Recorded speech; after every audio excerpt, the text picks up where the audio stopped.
Welcome, everyone. I'm Kimberly Boscheman, and this is the Intentionally Intuitive podcast. In this episode, we're going to take a look at life path number 9 and the possible influences of each zodiac sign. So I recommend listening to your sun, moon, and rising signs to gain greater understanding and a bigger perspective of what you could be working with in this lifetime. Timestamps are provided below, as well as calculations for your life path number if you aren't sure what that is. So let's go ahead and get started. Aries, if you are an Aries sun, moon, or rising, and you're also a life path number 9, then this reading is for you. We're going to take a look at the higher and the lower expressions of both Aries and the 9 to see how these energies work well together, as well as how they can create some challenges for one another, so you can understand, have a greater perspective of what you're potentially working with. So Aries is, of course, a fire sign. When Aries is in its highest expression, we see someone who is passionate, motivated, confident, with relentless determination. They have a way of going after what they want in a very direct approach. When we look at Aries in its lower expression, we see lack of patience, mood alteration, quick to anger, impulsivity, aggressiveness, and martyrdom. A lot of times Aries in its lower expression wants to save the world and assumes that other people are not capable of saving themselves. And so it creates disempowerment. When we look at the 9, we see that this is an energy that is mostly extroverted. It's considered a fire element. Its astrological connection is mostly associated with like Sagittarius, with some extent of Pisces. This is associated also with the crown chakra. And so just kind of keep that in mind, because when we look at the 9 energy, we're seeing the humanitarian, the inspirational leader, someone who is meant to be selfless in this lifetime and to serve in a way that, again, empowers others, that assists others, really that humanitarian, compassionate energy. So when we look at the positive traits of the 9, we see someone who is generally sociable, outgoing, kind, friendly, artistic, creative, again, that humanitarian, compassionate soul. They're generally very knowledgeable and capable of many different things. They're very talented. When they're in their highest expression, they're incredibly unselfish. They're good-natured, and they tend to fall more towards the spiritual side of things. This is somebody who is very in touch with their higher consciousness, with the more ethereal cosmic plane. They can be into, religion or spirituality, whatever the case may be. They make great mentors, priests, theologists, whatever. They're just very good at sort of inspiring others through their words. Some of the negative traits of the 9, when they fall into their lower expressions, we see someone who can be vain and boastful, who wants or needs attention for validation. They can be possessive. They can be bad-tempered and moody. They can lose money often and goods. So when they're too focused on money, like if their goal is to accumulate and to earn mass amounts of wealth to serve themselves, they will see that they tend to lose money because, again, their sort of core purpose in this lifetime is one of assisting and helping others to be empowered, if that makes sense. So it's really a selfless energy. They can be unsettled and unable to finish things. So sort of like scattered energy, where they're kind of, start something and then don't finish it, and can be difficult to rely on. They can also be judgmental and hold a grudge, which 9 in its highest expression is truly true love of the highest order. And so there is no judgment. There is no, holding a grudge or being vindictive. It's very, again, it's that crown chakra energy. So just kind of keep that in mind when you think of the 9 in its highest expression. So now when we couple Aries higher and lower expressions with the 9, we have 2 fire elements here. Aries being a fire and 9 being a fire. And so Aries is really going to bring the passion, bring the motivation, the confidence, with that relentless determination. And so Aries really actually complements this 9 energy very beautifully when it's in its highest octave. Because again, that 9 energy is going to be more social. They're going to be more outgoing. They are meant to be in the public sphere in some way, to assist, to elevate, to, again, inspire in some way. It doesn't mean that if you're somebody who's incredibly introverted, then your work would be meant to be out in the public in some way, to be out there, to be assisting, to be making a greater world type thing. And so Aries will give this 9 energy that confidence, that passion and the motivation to step out and step up. And it can be a great influencing energy, again, for that 9 who may be a little bit more introverted, because the 9 energy is meant to be extroverted, but there's also that introverted nature, right? And so the Aries will assist in that, to get that person out into the public, to give them that drive, to feel that fire within, like, I'm meant to do something bigger with, in purpose. And so to assist others, to be unselfish, and to be that humanitarian in a very compassionate yet creative way. And so again, Aries in its higher expression is a beautiful complement to the 9 energy. If you have Aries sun, moon, or rising, and you're a 9, I would say that you probably, this is a general reading, so not everyone, but you probably came here to be in the public eye in some way. So again, like a mentor, a preacher, a motivational speaker, I could definitely see something like that with Aries and 9 energy. Someone who maybe writes a book and then goes out and lectures about it and inspires others through their words, right? And Aries is going to give you the confidence and the determination to do that. The lower expressions, of course, with Aries, we see lack of patience, moodiness, quick to anger, impulsivity, and that coupled with that judgmental, sort of unsettled energy, bad-tempered energy of the 9 in its lower expression can just create sort of a victim mentality or a extreme or that extreme martyrdom where it's like, I'm going to save the world and I know what's best for everybody else. Nobody can do it better than me type thing. It becomes this very aggressive sort of selfish energy that's very judgmental, very moody, really, like I said, wants attention or needs attention for that validation. And again, it just becomes very like a self-absorbed energy. And then you have that lower Aries energy that just sort of brings the aggression and that fire out of control, right? And Aries, in the Zodiac, it is the first sign, right? So it's all about the self. And so it's for a 9 with a lot of Aries, when you're in your lower expression especially, you're really going to probably struggle with sort of moving beyond that lower self, moving beyond the ego. Now, we don't ever want to, kill the ego or remove the ego. It's a part of who we are, right? We came here to experience the ego and to have it work for us. But Aries in its lower expression and 9 in its lower expression can be incredibly self-absorbed, right? The universe revolves around this individual. And so you will probably face a lot of challenges to overcome that lower self, that ego, right? And to give it a better job, right? And to put it sort of in its place so that you can elevate yourself higher into, again, your higher expression and your higher purpose. So that, I think, would be one of the greater struggles of the 9 Aries, is going to be overcoming the ego, really putting it in its place. And that can be challenging. That can be incredibly challenging. And you'll face, like I said, the challenges you face will be associated with that, to sort of highlight for you where it is that you need to manage that energy and work with it. And again, find ways to mitigate it.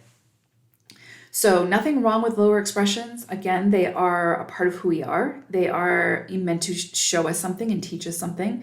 But I do think that would be incredibly challenging for Aries 9s when you are in that lower expression, to just kind of, again, move beyond the ego and to see that there's definitely more at play, especially for 9s. They are definitely meant to serve a greater purpose in this lifetime, where it deals with inspiring others to be empowered, right? Finding that their own empowerment, and then finding inspiring others through their work, through their words, whatever, through just their energy, to find their own empowerment, right?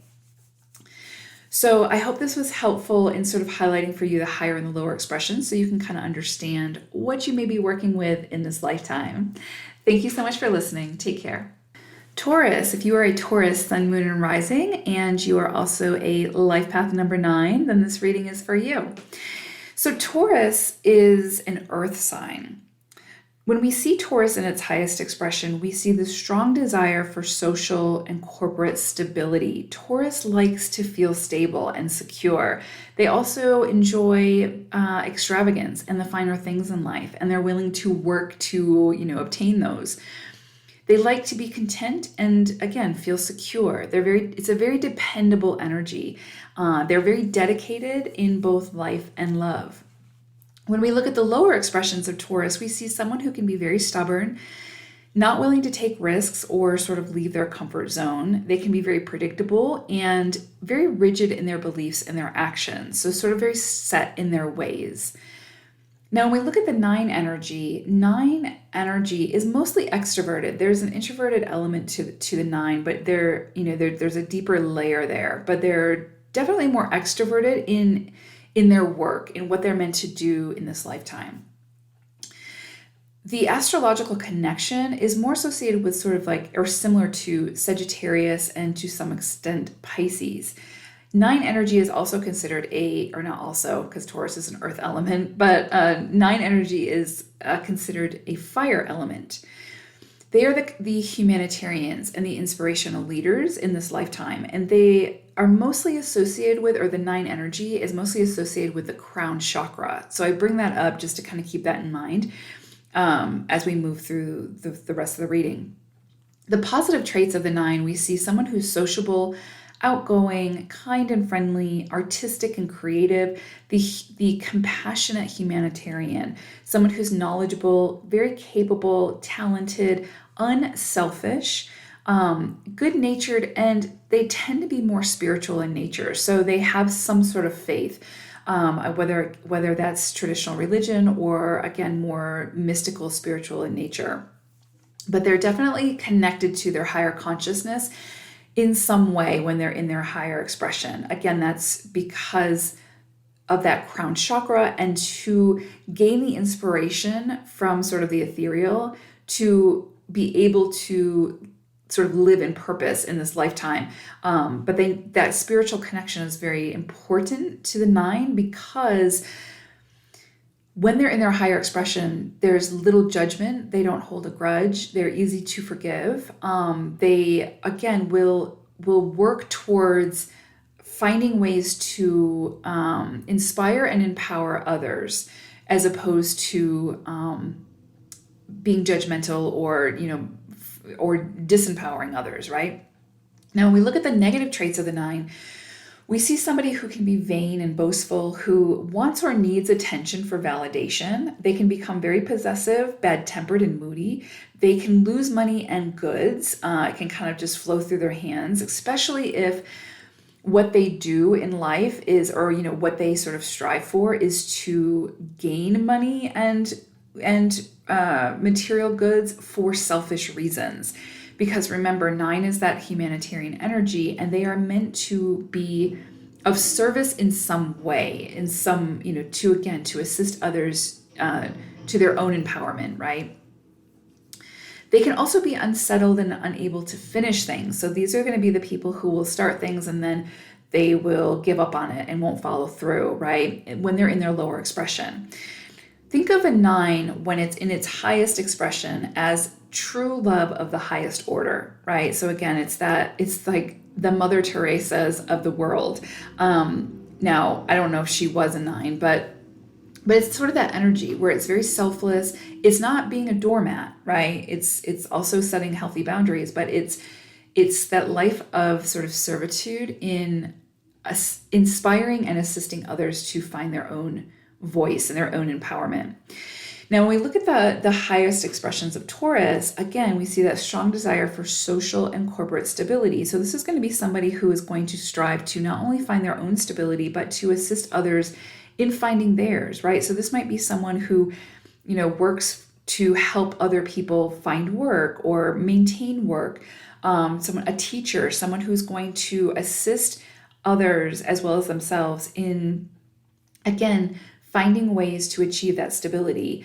Now, Taurus energy is going to have sort of that, it has that sort of desire for the extravagant or the finer things in life, right? And so where this could be a little bit challenging for 9 energy is that it would be, if you're in your lower expression of 9, it could be easy for you to get sort of caught up into that materialistic energy. Not saying that there's anything wrong with Taurus wanting the finer things in life. That's great. And 9s can want that as well.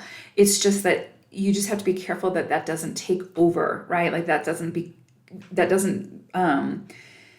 sort of become the driving force in your in what you do, because again, it can be sort of the after effect of the work that you do, and that's great, right? There's nothing wrong with extravagance or finer things in life. There's nothing wrong with that, right? Deprivation is an extreme, and we don't want to go that route either.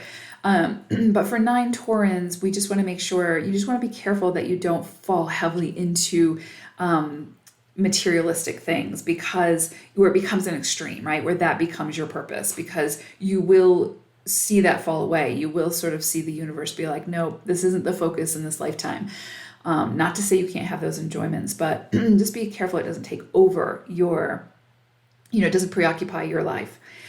Again, and then the Taurus with that dependability and that dedication in life and love. That's what I love about Taurus energy. They're so dedicated in their relationships, in building those relationships and then maintaining those relationships. And that's beautiful energy, very complementary energy for 9s, because they need that. They need to have that sort of dependability and that dedication in doing their work and in building their own relationships. Because again, that humanitarian, compassionate energy, the Taurus energy just complements it so well. And it's just sort of like, you would be somebody who is probably very nurturing, who again assists others in sort of finding their footing and lifting them up into finding their own stability, right? Like not doing it for them, but helping them to figure it out for themselves in a way that's very empowering. So Taurus energy, sun, moon, rising, is going to be very complementary to 9 energy and really helping you step into that more unselfish,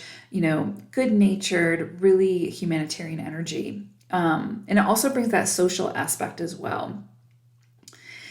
Lower expressions can be a little bit challenging, especially with Taurus, because again, you get into that stubbornness, that not willing to take a risk or leave your comfort zone, or becoming too rigid in your beliefs. And so for the 9, that can kind of push you into that judgmental energy, where you hold a grudge, where you can't see other people's perspectives, aren't open-minded to, other people's experiences. And that can be challenging for a 9 because, again, as a humanitarian, compassionate energy, you are meant to be, open-minded and allow other people to experience their journey as well. And so if you become too rigid in your beliefs, too rigid in how you believe other people should be living, then comes the judgment, then comes the sort of oppression.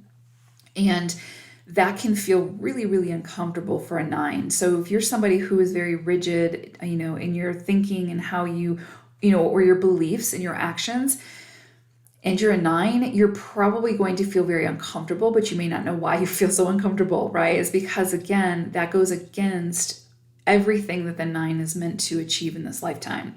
And so, and then you couple that with the lower expressions of the 9 with that needs attention, is very possessive, bad-tempered and moody. That just goes against the grain of what the 9 came here for. So that can feel really, really uncomfortable, and that can just really feel like stuck energy for you, to where it's like you just feel like you're, nothing's working out for you. You're losing money, you're losing your resources, your relationships are suffering. It just is like a really, stuck energy. And Taurus is an earth energy. And so, that Tauran energy, lower expression, becomes kindling for the lower expression of the 9, which is fire energy, right? And so it just kind of they fuel each other, and it becomes, they fuel each other, but it creates like a stagnant energy. So it's kind of like, a fire burning in place, like an eternal flame, but that's not moving anywhere, right? And so it can feel very oppressive, and restrictive energy. And so it can just feel like you're stuck, and that can feel really uncomfortable. So the key is to kind of understand, what are those lower expressions trying to show you? What are those challenges trying to show you? Because there's nothing wrong with lower expressions. They're part of who we are, but they're meant to show us something. We're meant to manage that energy and to incorporate it in a way where it's not in control. So hopefully this is helpful in sort of giving you an idea of the higher and the lower expressions. And because when you're in those higher expressions of Taurus and 9 energy, it's going to feel really good. It's going to feel aligned. You're going to feel like you're in purpose. You're going to feel like you have momentum and that things are working out. And so when you're in those heavy challenges, chances are you're in a lower expression, and those challenges are going to show you what it is you need to overcome, where the wisdom is to be extracted, and how you can use that to elevate yourself into a higher octave. Okay. So hopefully this was helpful. Thank you so much for listening. Take care. Gemini, if you are a Gemini sun, moon, or rising, and you are also a life path number 9, then this reading is for you. Okay, so Gemini is an air sign. Gemini, in its highest expression, we see someone who is very adaptable, who's easygoing, intelligent, outgoing, and social. Geminis are very perceptive. They're analytical and inquisitive, and they're highly passionate about whatever they set their sights on. In their lower expressions, we see indecisiveness, impulsivity, unreliability, difficulty in planning, a tendency to be inconsistent in many areas of their lives. Now, when we look at the 9 energy, we see this energy that's mostly extroverted. There is an introverted component to the 9 energy, but it's mostly extroverted. 9's work is meant to be experienced by the world, right? Or the greater community. The astrological connection is more associated or similar to Sagittarius and to some extent Pisces. The 9 is considered a fire element, and so we have the air element of Gemini sort of fueling the fire element of the 9. So already we can see how this is sort of complementary in nature. 9 energy is associated with the crown chakra, so kind of keep that in mind as we move through the reading. It'll kind of give you a sense of that connection to spirituality, that humanitarian, compassionate energy. So again, 9s are the humanitarians. They are the inspirational leaders of this lifetime. When we look at the positive traits of the 9, we see somebody who's very sociable, outgoing, kind and friendly, someone who's artistic and creative. They, again, are the compassionate humanitarians. They're knowledgeable, they're capable, they're talented. When they're in their higher expression, they are unselfish. They are meant to sort of live a life of servitude, to assist others, inspiring others to use their voice, to be empowered. It's not a selfish lifetime, right? Where it's about the individual. This is going to be a lifetime where it's about assisting others and helping others in some way, not becoming martyrs and doing it for that person, but assisting. They're good-natured, and a lot of times they're very spiritual or connected to spirit in some way, whether that's through traditional religion or more mystical ways, whatever their experience brings to them. But they are typically attuned to their higher consciousness and their intuitive side.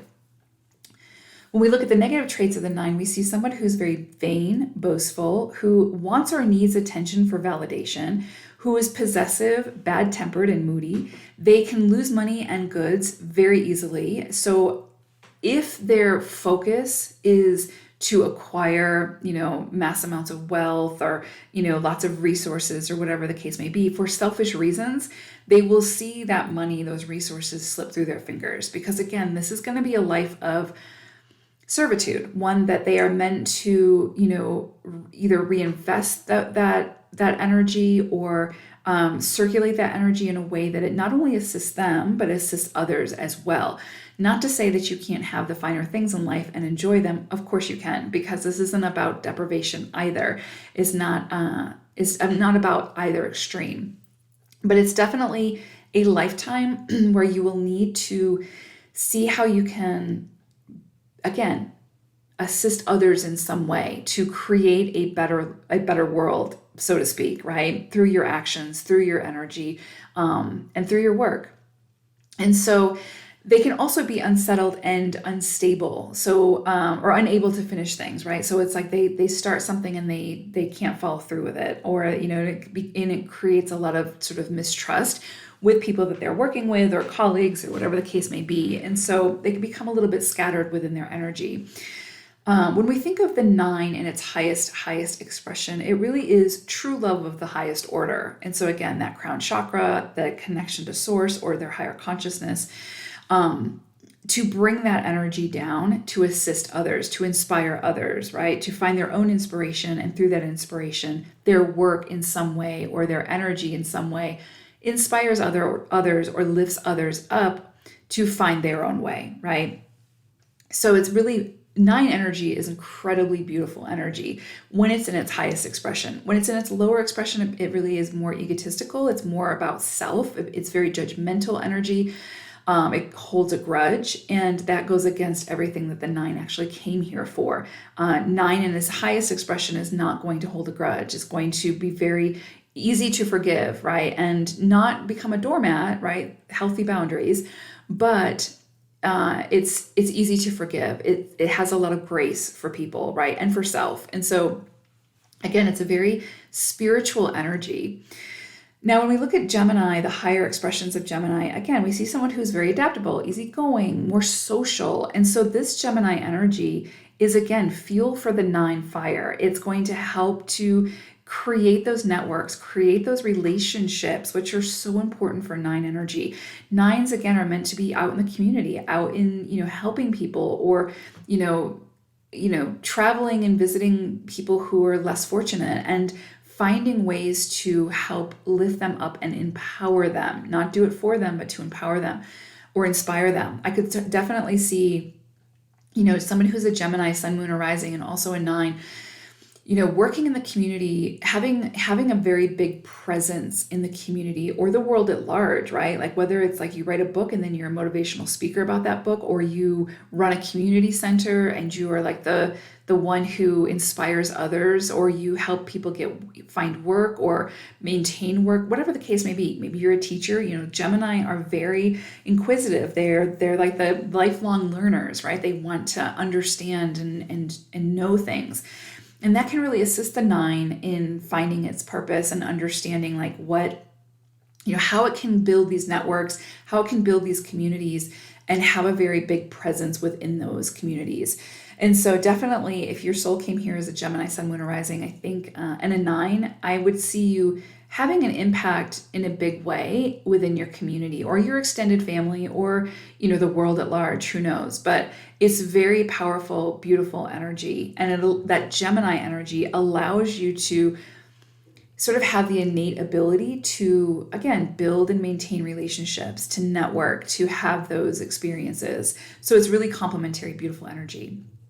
Now, lower expression, again, Gemini energy in its lower expression is very scattered energy. It's unable to focus. It's unable to plan. It's unable, it's very inconsistent energy. So that with a 9, again, 9 also in its lower expression can become unsettled and unable to finish things and can feel kind of scattered. And so I feel like if you've got Gemini and you're not a 9, and you're in your lower expression, it's just going to feel like really chaotic energy. It's going to feel really scattered. It's going to feel like you can't focus on things, or you don't know why you can't sort of manifest things or create things. And really, I think it really comes down to, of course, this is a general reading, so this is going to be different for everyone. But just based on the lower expressions, if you can't see things sort of transpire or become tangible, it could be because your energy is just too scattered, right? Like for something to become to sort of become cohesive and to become tangible, you have to have a certain amount of energy focused on whatever that is, right? You can't be scattered in your energy, or you've got all of your energy in 10 million different things. You can't create 10 million different things at once, right? You see what I'm saying? So it becomes this very chaotic scattered energy. And I think that can be really challenging to work with. And you may feel like, why can't I focus on things? Why can't I, see things through to completion? Why am I so scattered in my thinking or my actions or whatever the case may be? And it may just be that you're in your lower expressions of Gemini and your 9, and that sort of together can become incredibly challenging. So, there's nothing wrong with the lower expressions. They're meant to show us something. They're meant to teach us something. That's where our greatest lessons lie. They're part of who we are, and they will stay with us throughout our lifetime. But we're meant to figure out how to manage them, how to work with them, how to incorporate them in a way that they will help to elevate us into a higher octave. And so, when you're in those lower expressions and things feel incredibly challenging, try to see what it's trying to show you. Try to see where the lesson lies. Where is the wisdom in whatever this experience is? And it may be that you just need to go through the experience and feel that uncomfortableness in order to figure that out. But Gemini in its highest expression is, like I said, incredibly complementary to the 9 energy and can really leverage the 9 energy to get it out there, to push it, to want to be seen, to be heard, to be experienced. And so it's actually very, very complementary energy. At its lower expression, it can just feel incredibly chaotic and unsettled, right? And so hopefully this is helpful in just kind of giving you an overview of those energies and sort of what you could be working with, right? But again, there's no bad or negatives to this. It's more about, these are all traits that you came with, and you will see them express themselves in some way throughout your journey, sometimes often throughout your journey. And it's just a matter of figuring out how to work with that energy and how to use it to your advantage to elevate you into a higher expression. Because when you're in those higher expressions, it's going to feel good. It's going to feel like you are in purpose. It's going to feel like you are aligned. So when you feel disaligned, you can understand that there's something deeper going on, right? And that's okay, because that's where the lessons are. That's where that is, you have to go through those to be able to get yourself to a higher expression, right? You can't really get to those higher expressions without experiencing the lower expressions. But just understand why they may feel a little uncomfortable or very uncomfortable while you're in them. But what is helping you to get to is going to feel much better and much more aligned. So hopefully this was helpful. Thank you so much for listening. Take care. Cancer, if you are a Cancer Sun, Moon, or Rising, and you are also a life path number 9, then this reading is for you.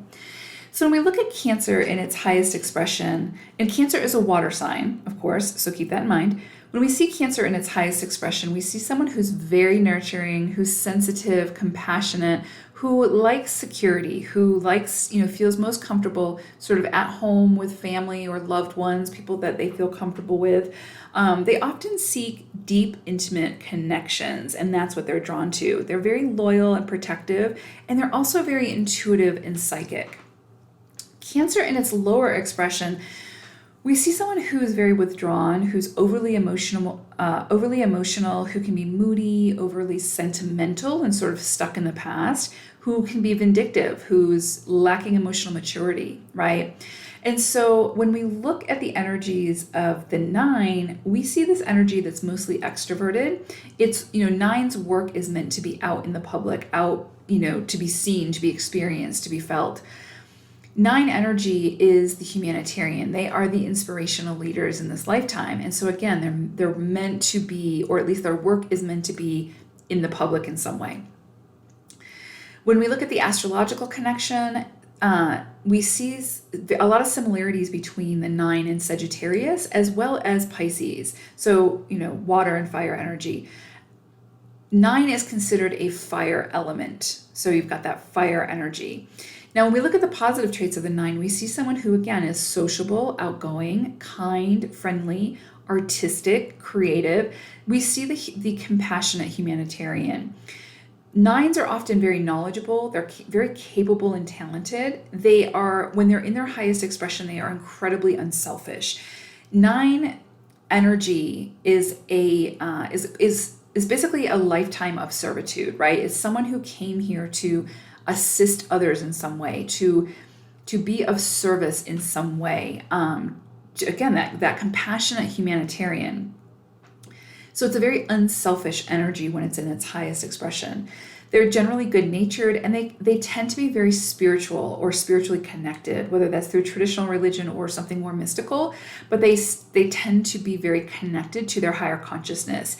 And so when we look at the higher expressions of Cancer, we see, that very intuitive psychic energy, that very deep emotional energy, which is beautiful for the 9. It really complements that spirituality, that connection to source that 9 has.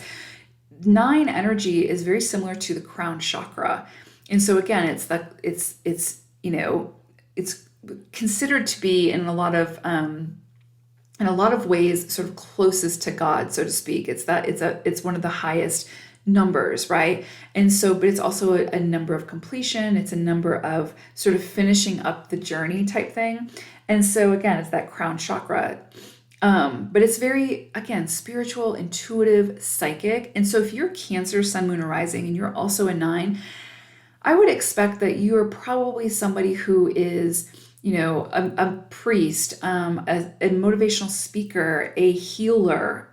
I could definitely see a healer, a psychic, a reader, someone who's very, very connected to the ethereal, but also able to sort of translate that into something tangible and physical to help inspire others, to help lift others in some way. I could definitely see someone who's Cancer, Sun, Moon, or Rising, writing a book and then being a motivational speaker about that book or whatever the case may be, but definitely in touch with your own emotions, in touch with that more spiritual side of yourself, able to bring that down to the earth plane and share that energy, right? So Cancer, Sun, Moon, Rising, and a 9 energy is beautiful, beautiful energy together. It's very, very ethereal. And then again, like I said, very, very loyal, very deep connections. So again, which would play very well into, even like a therapist or a counselor or something like that, where you're building these sort of deep, intimate relationships with people, and they're able to open up to you on a deeper scale, right? On a bigger scale. That just feels sort of safe and secure. And so it's very beautiful energy. Like I said, I could definitely see you working more maybe one-on-one with people, or like I said, as a motivational speaker or something like that, where you're affecting people on a greater scale. But it's a very, like I said, ethereal energy. It's beautiful, beautiful, beautiful. Now, when we look at the lower expressions of 9, we see someone who is vain, boastful, who wants attention, who's possessive, who's bad-tempered and moody, who is sort of unsettled energy, right?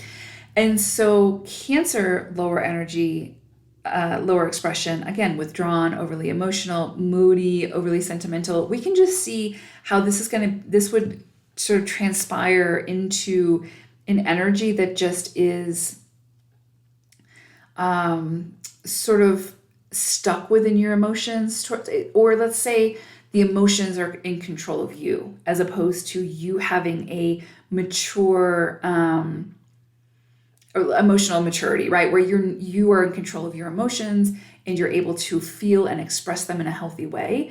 If you're in those lower expressions of both Cancer and the 9, chances are you may be in victim mode, have that victim mentality, where the world is out to get you or whatever the case may be. And you may be stuck there, right? And then with that Cancerian lower expression, they tend to be more withdrawn, sort of in their emotions a lot more. It can be a very depressive energy. And so that can be very challenging for the 9, especially that 9 energy, especially because you're meant to sort of share your work, be in a life of sort of servitude, not a doormat, set those healthy boundaries. But you could see how if you were lower Cancerian energy, and you're sort of in that victim mentality, how you can think that the world owes you or is out to get you. And so it just becomes very disempowering, right? It becomes this energy of, again, just like nothing sort of works in your favor, and it can just keep you stuck, okay? It can keep you withdrawn and not sort of going out into the world and pursuing, and expressing yourself or working with people or doing, whatever the case may be. It's just a very withdrawn energy. And so that can be incredibly challenging to work through. That can be, like I said, it's kind of like a depressive or oppressive kind of energy. So there's nothing wrong with the lower expressions, right? They're a part of who we are. We're meant to experience them. We're meant to learn to manage them.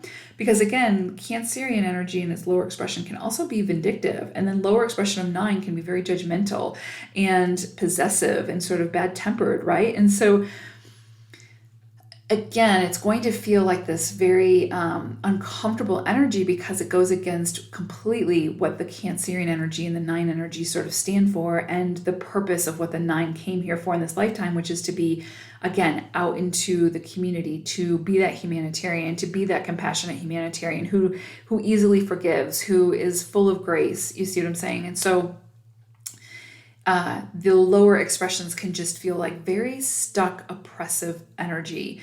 And then again, like that victim mentality, definitely with that lower Cancerian energy can feel like just really stuck in your emotions. And that can keep you, like I said, that can keep you looking at the world through that lens and can kind of just keep you withdrawn. So again, nothing wrong with the lower expressions. They're a part of who we are. Those are traits that we'll carry with us throughout our lifetime. We're just meant to find ways to manage them, to work with them, to have them assist us in moving up to the higher octaves, right? Like we have to experience the lower sides of ourselves to be able to fully experience and understand the higher expressions of ourselves. And so, there's no shame in being in a lower expression, and you'll fall in and out of them throughout your lifetime. But just understand that that's where we're going to face some of our greatest challenges, is when we're in those lower expressions. And so as we figure out what those challenges are trying to show us, what we can where we can make adjustments, then we're able to work with that energy much more comfortably and transcend it much more quickly, right? Like we'll fall in and out of it throughout our lifetime, but we'll have the tools to be able to move beyond it. And so just be aware of what those sort of lower energies feel like, those lower expressions, and don't beat yourself up if you're in them. Just understand that there's something higher and more elevated waiting for you beyond the challenges of what you're facing at this time. Because when you are in your higher expression of Cancerian and 9 energy, it's going to feel really good. It's going to feel very aligned. It's going to feel very holistic, right? And you're going to be able to do the work that your soul set out to do. And so again, it's just going to feel like you are in alignment. It's going to feel very, very good. So you'll recognize when you fall back into those lower expressions, because it's not going to feel good. It's going to feel very oppressive and very, again, just a little too deep, right? So hopefully this is helpful in shedding some light on those higher and lower expressions and sort of what you can kind of expect throughout your journey. You'll figure out how to move beyond them or work with them as you move along your journey, right? And the challenges that you face. But hopefully this was helpful. Thank you so much for listening. Take care. Leo, if you are a Leo, sun, moon, or rising, and you're also a life path number 9, then this reading is for you. So Leo is a fire sign. When Leo is in its highest expression, we see someone who's a natural leader. We see someone who's got drive, compassion, a big heart, very generous with their time, energy, and money, and very self-assured and confident. There is a strong level of confidence, a healthy level of confidence in Leo. Now, when we look at the lower expression of Leo, we see someone who's egotistical, stubborn, arrogant, dominating, possessive, jealous. They can be pompous. They can also be very self-absorbed, right? It's sort of that polar opposite of what Leo in its highest expression stands for. Looking at the 9, we also have a fire energy. So 9 is a fire element. It's mostly associated or similar to Sagittarius and to some extent Pisces energy. 9 energy is mostly extroverted in its nature. Its work is meant to be out in the public. It's meant to be experienced. 9 energy is the humanitarian, the inspirational leaders in this lifetime. And so again, they're that compassionate humanitarian. In order for that to have a further reach, of course, it needs to be in a more extroverted energy. So we have these two fire elements of Leo and the 9. So you can already see how they will work very, very well for each other, but they can also create some extreme challenges in their lower expressions. The positive traits of the 9, we often see sociability. They're very social, outgoing, they're kind and friendly. They can be very artistic and creative. Again, they're that compassionate humanitarian. They can be knowledgeable, capable, and talented. In their highest expression, they are incredibly unselfish. 9s in this lifetime are meant to live a life of servitude. This is a lifetime where you will be, again, giving of your energy, your time, your resources to assist others, to help others become empowered, right? So you will find your own empowerment in this lifetime, and then you will assist others in finding that empowerment as well. And again, it's a very unselfish energy. There's a lot of grace. There's a lot of forgiveness. They easily forgive. They don't hold grudges. They don't judge others. They're very open-minded. It's a very open-minded energy. When we look at the 9 energy, it's associated to or similar to the crown chakra. So it's very spiritual energy, very good-natured, very connected to source. Typically you would see, again, because it's that humanitarian energy. So you would see someone who is out in the community assisting, helping in some way. This is a lot of times your priests, your mentors, your therapists, your community workers, anybody that's out there sort of, again, assisting or helping or volunteering or redistributing their own wealth to assist others in some way, not to disempower and become that martyr, but to assist and help others to find their footing, right? So it's going to be, this is not a lifetime of being selfish, of being sort of, again, self-absorbed. This is going to be a lifetime of giving and assisting, right? Not becoming a doormat. There will be healthy boundaries, or there need to be healthy boundaries, but this is definitely a lifetime of servitude as a 9, or doing something that really assists the community or the world at large in some way to create harmony and balance. Negative traits of the 9, we see someone who's vain, boastful, wants attention or needs attention for validation, is possessive, bad-tempered, and moody, who loves money but then loses money and their resources because their focus was too much on money. Again, as a 9, you can experience the finer things in life. You can enjoy, abundance. But that can't be the focus. It can't be about, I want a big house and 12 cars, all for me. If you come into an incredible amount of wealth or something like that, you're in this lifetime as a 9, you are meant to redistribute that wealth in some way to assist and help others. You can still enjoy that wealth, right? This isn't about deprivation, but it's about, again, redistribution and assisting and, again, humanitarian efforts. That is where you're going to feel most aligned, right? If you're somebody who's going to hoard your money, your resources, your time, your energy, you're going to feel incredibly out of alignment.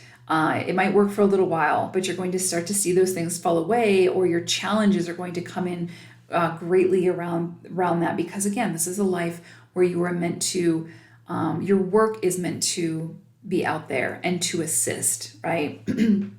When we think of 9 in its highest expression, it is true love of the highest order, right? It truly is unconditional love. 9s at their highest expression are full of grace. Again, there's not a lot of judgment. There's not, they're easy to forgive.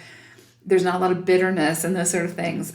So yeah, it's a beautiful, beautiful spiritual energy. It's very connected to source. Again, in its highest expression. Now, when we look at Leo at its highest expression, again, is that very compassionate energy, huge lion hearts, right?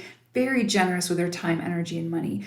And again, great leaders. And so Leo, sun, moon, or rising, and a 9, this is definitely going to be somebody who your soul was like, we need to accomplish this in this lifetime. We're going to master this 9 energy in this lifetime So we're coming down here with Leo energy because, again, that confidence, that self-assuredness that will push you to get out into the community, to create that business that helps others in some way, to, take initiative on that idea that has the potential to assist the world in some way, right? Leo energy is big energy. And so that combined with 9 energy tells me that you're probably going to end up doing something or be in the public eye in some way, in a big way, right? Where you're having an impact, or your work is having an impact in some way when you fully step into this 9 Leo energy. But again, it's going to have a bigger purpose, much bigger purpose. And so that could be, again, like you writing a book and then being a motivational speaker about that book, whatever the case may be. And so, yeah, this is powerful, powerful energy, and they complement each other incredibly well. It's like the Leo energy gives the oomph to the 9 energy to push you to get out there, to just naturally feel driven to, again, be that leader and with compassion, right? And to be generous of, again, your time, energy, and money. Generosity is such a core element for the 9. And so for that Leo energy to come in so strongly, this is such beautiful complementary energy, right? It's like a controlled burn that is just beautiful, really beautiful energy. Now, with that said, when you're in your lower expression of Leo and your lower expression of 9, this is going to be a raging fire out of control. This is going to feel like just really dense, heavy, just like, a combustible energy out of control, right? This is, Leo in its lower expression, again, is that egocentric, stubborn, arrogant, dominating, possessive, jealous, self-absorbed individual. 9 energy in its lower form is going to be the judgmental, the vindictive, the very moody, the vain, the one who needs the constant attention for validation, who may fall into victim mode and be like, woe is me, I need attention for validation type thing. You see what I'm saying? And so it becomes this very stuck burning energy, but intense energy. Intense is probably the best word for it. So if you're in your lower expressions and you have Leo and 9 energy, it probably feels incredibly intense. And your relationships are going to suffer. Your work is going to suffer. You're not going to be feeling in alignment at all, because those energies go completely against what the 9 came here for, right? Like to be in a life of servitude. Whereas, again, if you're in your lower expressions and you've got lower Leo as well, it's going to be very egocentric. It's going to be all about self. It's going to be very much about the world revolves around you, and you are basically not even, you're planets away from what you came here to do, and as a 9 energy. And so it can be incredibly challenging to step into your 9 energy when you're in those lower expressions. However, there's nothing wrong with those lower expressions. Those are traits that you will carry with you throughout your lifetime. You're meant to experience them. It's through those lower expressions that you're going to learn the most about yourself, right? And you're going to learn how to manage and work with those lower expressions, because they're a part of who you are, right? And so they're going to help to that's where you're going to face your greatest challenges, is when you're in those lower expressions. And there's something there to learn. There's something that it's trying to show you and teach you. And so through those challenges, right? And the challenges, probably, if you have Leo and 9 energy, will be incredibly challenging. Not going to lie about it. But it's through those incredibly challenging times that you're going to learn, your strengths, what does feel good, where you do feel aligned. It's going to teach you the most about yourself. And so, again, it's nothing to feel shame over or beat yourself up over. And you're going to fall in and out of those lower expressions throughout life. But I will not lie, it's going to feel incredibly challenging and intense if you have Leo, Sun, Moon, or Rising, and you're also a 9 and you're in those lower expressions. Now, again, remember, when you're in the higher expressions of Leo and that 9, it's going to feel really, really good. You're going to feel so aligned, so empowered, so inspired, and really feeling in purpose. And so it's worth the challenges to get to that state, right? And then once you find you're able to elevate yourself into those higher octaves, when you fall into those lower octaves, you'll have the tools to be able to recognize them, have the awareness, and manage them to move back into those higher octaves. So Leo energy, is just intense. It's just truly intense. But when it's in its highest octave, man, it's going to be incredible. You guys are going to accomplish a lot, or at least have the drive to, right? Your soul came here to accomplish quite a bit in this lifetime and have a big impact. And so that's why it's like, great power comes great responsibility, right? And so you're going to have some challenging experiences to get you to that higher octave, because when you're in that higher octave, you have to be able to perform at that higher octave, right? And so you have to move through those lower experiences. And so it's going to be intense, but it's, where it's taking you is worth it for sure. So hopefully this was helpful. Thank you all so much for listening. Take care. Virgo, if you are a Virgo sun, moon, or rising, and you are also a life path number 9, then this reading is for you.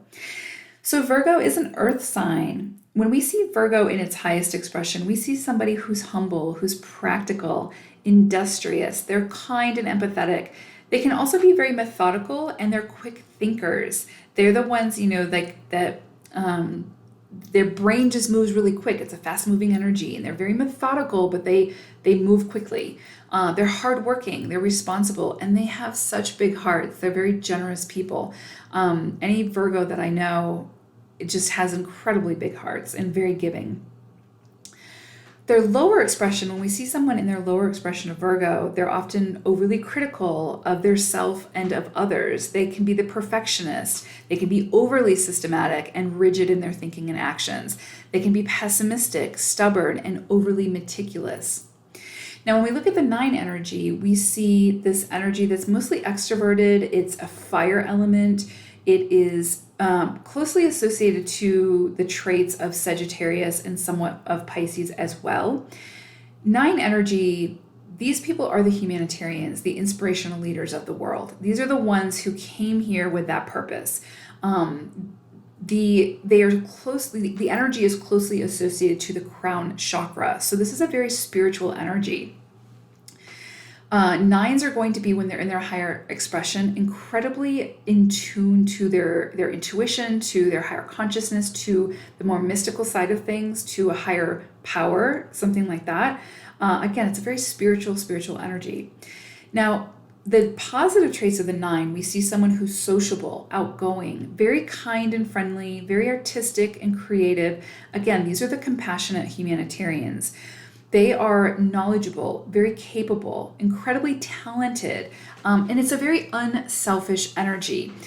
9s in this lifetime have come here to be of service, right? This is a life of servitude. This is not a life to be, focus on self, and, climbing up the ladder for self, that sort of thing. Anything that, when you're in your higher octave of 9, anything that you do, your actions, your motivations will all be about sort of creating a more harmonious, balanced environment for not only yourself, but for others as well. Again, this is a very humanitarian energy, a very spiritual energy. There's a lot of grace associated with this.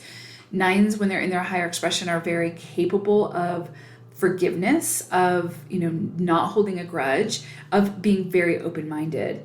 When we see 9s in their lower expression, it's quite the opposite. We see someone who's very vain, boastful, who wants or needs attention for validation, who is very possessive, who is bad-tempered, moody, and it's just a very unsettled, egocentrical energy. So when 9 is in its highest expression, we can think of like true love of the highest order, right? Again, it's a very spiritual energy. So when we look at the highest expressions of Virgo, again, we see that humble, practical, industrious, hardworking energy. But humble being sort of key, right? There are these people who have very big hearts and who will work hard for the greater good, right? And so that, coupled with the 9 energy, is very beautiful complementary energy. It's, again, that humble, nose to the grindstone, working hard for a bigger purpose, for, to make the world a better place, or whatever the case may be. And so it's those dedicated workers, whether it's through volunteer work, just simply creating for the sake of creating, or, through your actual life's work, there's this level of dedication that comes with Virgo energy that will sort of see you through the long haul, right? And for nines, depending on what you step into, whatever your purpose may be, then that Virgo energy is going to give you the sort of staying power, right? So that you can stay focused and keep working towards that goal, whatever that is, as long as it's aligned, right? If it's not aligned, you're going to burn out, and that's just the way it is. But the Virgo energy is very complementary in it. It's a very empathetic energy. Again, those big hearts, and they're very responsible. And so it's like, as the 9 stepping into sort of some sort of humanitarian effort, whatever that case may be, that Virgo energy is going to give them the work ethic to, again, with the staying power, to see things through to fruition. So it's a very complementary, beautiful energy. Now, in its lower expression, we can see how this Virgo energy becomes very, very dense. It becomes overly critical, overly systematic and rigid, right? And so where it's very, very stubborn, meticulous, pessimistic, 9 energy is going to be more optimistic because, again, it's so connected to source. It's so connected to a higher realm that it knows that there's more to life than what meets the eye, right? There's something bigger at play. And oftentimes those 9s are connected to whatever that is, right? And so the lower expression of Virgo is going to be sort of that more cynical, critical energy that will sort of overly ground that 9 energy. And so again, it just becomes, and then the lower expression of 9, we have someone who's, again, vain, is overly critical of others, but needs that attention for themselves type thing. And it becomes, again, this very dense, egocentric sort of energy that will just keep you stuck. It's going to feel like being stuck in mud, basically. The earth energy becomes the kindling for the fire energy of the 9, and they just sort of fuel each other, which if you're in your lower expression isn't always a good thing, because it's fueling you to dig your heels in deeper and just become more stubborn and more sort of blindsided to seeing the world through a broader lens. You see what I'm saying? And so in the 9 needs to be able to see the world through a broader lens because it needs to have that open-mindedness, that grace, that unforgiving nature. And so that can be really challenging if you are a Virgo in your lower expression and 9 in your lower expression. It can feel very incredibly dense, again, like moving through mud, like your relationships will suffer, you will feel out of alignment. Again, it's just a really heavy energy. Nothing wrong with those lower expressions. I try to say that in every reading because it's really important to understand that your lower traits are a part of who you are. They are your traits, right? You have to experience those lower traits to recognize and understand the higher traits, right? To really experience and appreciate those higher traits. You have to understand the lower aspects of yourself. And you have to learn to be able to manage those lower traits, right? Those lower energies, and to use them to your advantage to help lift you into the higher elevation. And so they're not a bad thing. They're something you'll experience throughout your lifetime, but just understand that's where you're going to face your greatest challenges. That's where you're going to extract a lot of wisdom as well, because you're going to learn so much about yourself when you're in those lower expressions. But those lower expressions bring with them incredible challenges. And so it's through those challenges that, again, we obtain the wisdom. And so when you're in those lower expressions and you're facing those incredible challenges, try to ask yourself, what is this trying to show me? What am I meant to learn through this experience? Because it is showing you something. You can always learn something from those challenges, from those experiences. And a lot of times it's going to help to push you into those higher octaves, because your soul came here to sort of be in those higher octaves, eventually, right? Because that's where it's going to fulfill the purpose. That's where it's going to fulfill the work that it came here to do. And so in order to do that, though, you have to experience those lower expressions. And so, again, not a bad thing, but they can feel incredibly challenging. And so for you all, Virgo, Sun, Moon, Rising, and 9, if you're in those lower expressions, it's going to feel very dense, very heavy energy, just very restrictive, right? So you just have to learn to move through them and manage them and understand that side of yourself so that you can jump into those higher octaves. And when you're in those higher octaves of Virgo and the 9, it's going to feel really, really good. You're going to feel in purpose. You're going to feel very aligned. And you're going to recognize, okay, this is where I need to be, right? And how do I continue to get back here when I fall into those lower expressions? So hopefully this was helpful. Thank you all so much for listening. Take care. Libra, if you are a Libra sun, moon, or rising, and you're also a life path number 9, then this reading is for you. So let's take a look at Libra and the 9 energy. So Libra is an air sign. When Libra is in its highest expression, we see the diplomat. We see someone who is the peacemaker, who's fair, who's idealistic, who's often social and friendly.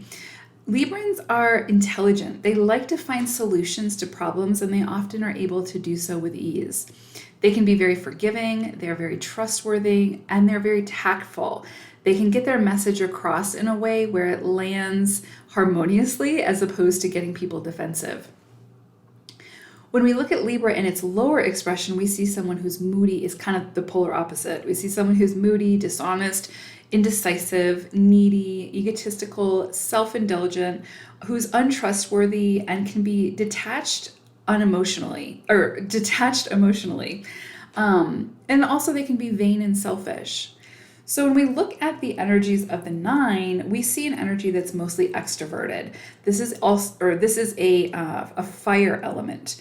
9 is a fire element. When we look at the astrological connection, 9 is mostly associated with or similar to in traits to Sagittarius and also Pisces to some extent.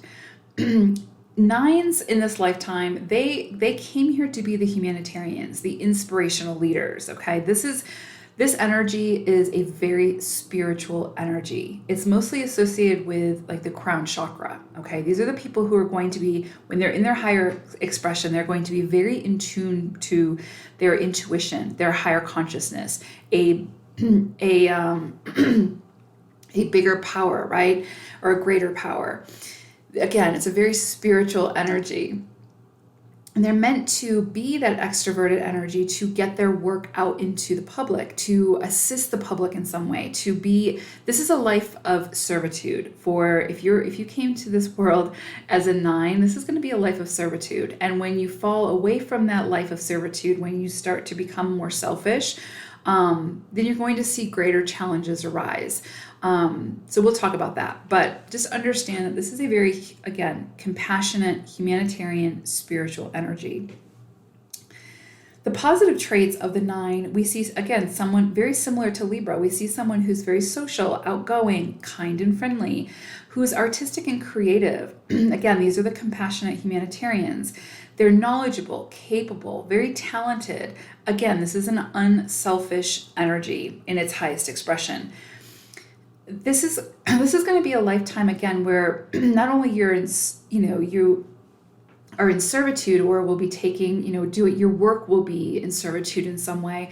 It's a very unselfish energy, but that doesn't mean that you can't enjoy the finer things in life or can't, strive to provide, again, nice things for your family or whatever the case may be.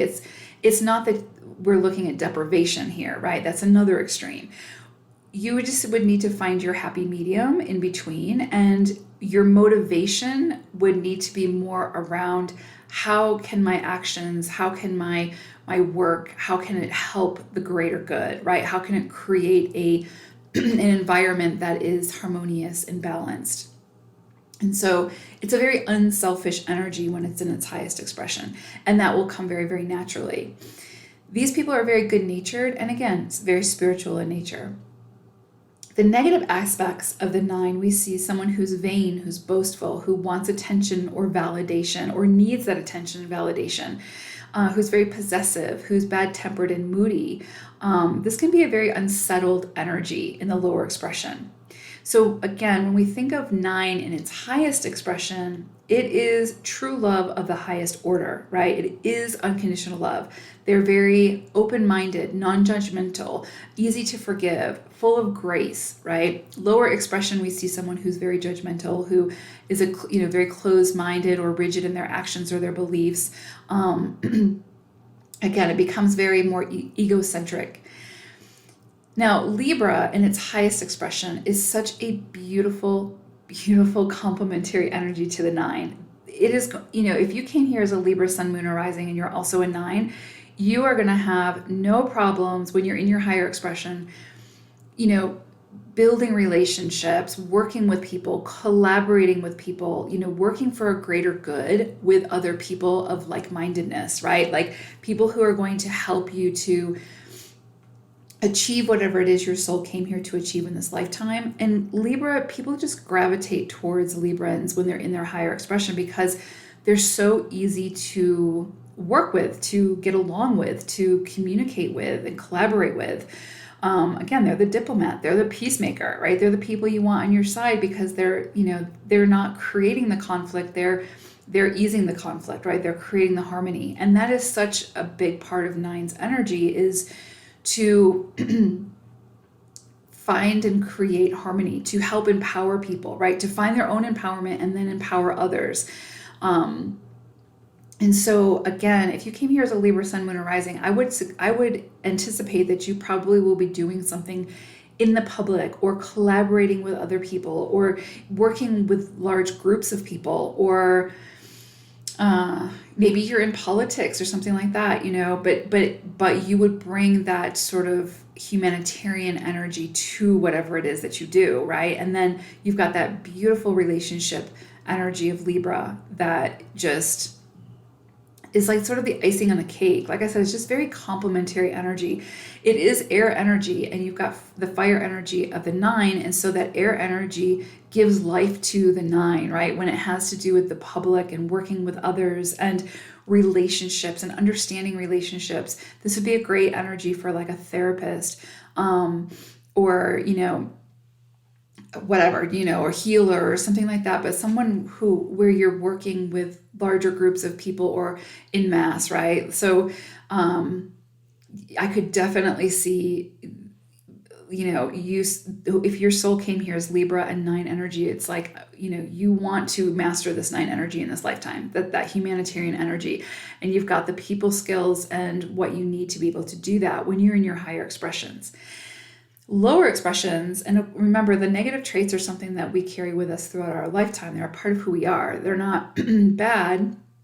It's where we learn some of our greatest lessons. It's what, how we learn about ourselves so that we can move into those higher octaves, right? But Libra in its lower expression, we see just the polar opposite of what a 9 came here for, right? So we see the dishonesty, the incisiveness, the self-indulgence, the sort of detached, vain, selfish energy. And same thing with the lower energy of the 9. We see someone who's very egocentric, who is very vain and self-absorbed. And so it becomes a very isolating energy. If you are somebody you're a 9 and a Libra and you're in your lower expressions, you probably struggle with relationships. You probably have a hard time making them work. You probably feel as though the world revolves around you, and you get really upset when things don't work out. You probably hold a grudge. You probably find it difficult to forgive people. Lower energy 9 and Libra are going to be the very judgmental, right? They're going to judge other people's experiences and their lives and that sort of thing, and be open to airing those judgments, right? And so it just affects relationships. It affects your work in purpose to many different levels, right? And to many different degrees. And it's a very closed-minded energy when you're in that lower expression. Whereas again, 9 energy is very open-minded. It's a very connected energy. And so in those lower expressions of Libra and your 9 energy, you might become very cynical. You might become very detached from that spiritual side of yourself to that intuitive side of yourself. And that can just, hinder your progress. That can just make you feel really stuck. It can start to feel sort of like a emotional fire that's out of control, right? And so it can be very challenging. All of the lower expressions, that's where we face our challenges, and those challenges can be incredibly challenging. But again, that's where we're going to learn the most about ourselves, and that's where we're going to learn how to work with those energies and to manage them and to use them to our advantage to help to elevate us into those higher expressions. When we're in our higher expressions, that's when we're going to feel our best. That's when we're going to feel aligned. We're going to feel like we're in purpose. So it's not like you're just in a lower expression, you stay there. you're going to go in and out of them. You're going to experience them, right? You're going to see how they feel. That's how you learn about who you are and what feels right for you. That's how you figure out your own truth. Higher expressions of Libra and the 9, like I said, are just very beautiful complementary energy. You just will attract people to you, and you will be able to sort of to regenerate and circulate that energy in a way where not only you feel good, but other people feel good in your presence as well. And you become that inspirational leader, right? So just incredibly complementary energy in the higher expression. Lower expression is going to be challenging. It's going to be very challenging. And it's about really overcoming those more lower egoic sides of yourself, right?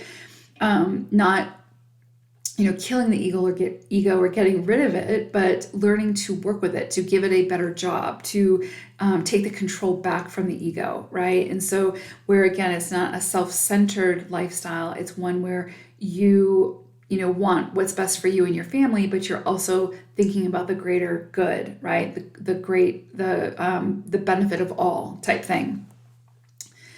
And that's going to be very, very, it's going to be easier for you to do with Libra energy than some of the other signs, just because, again, that's just sort of innate within you.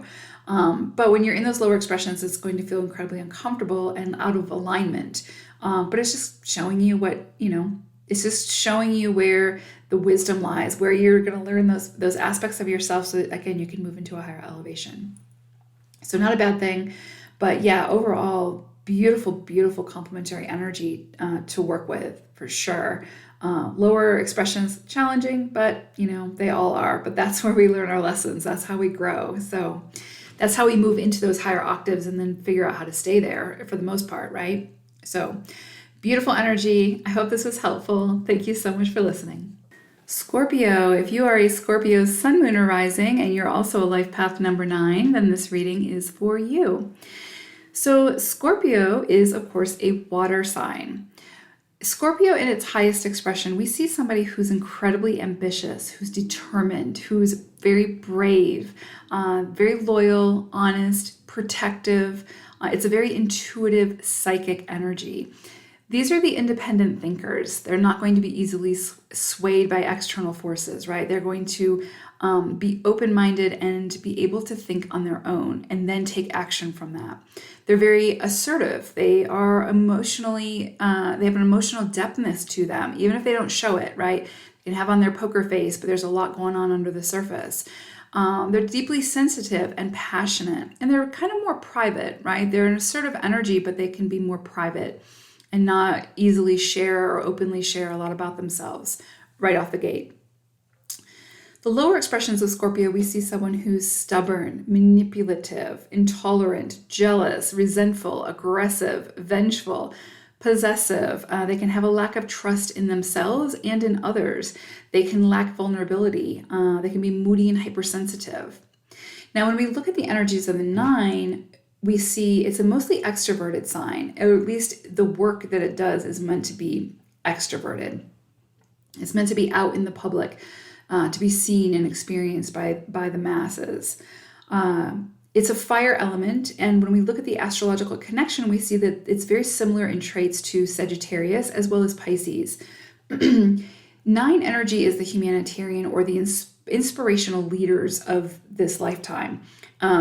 Its energy is most associated with the crown chakra, so it's a very spiritual energy, okay?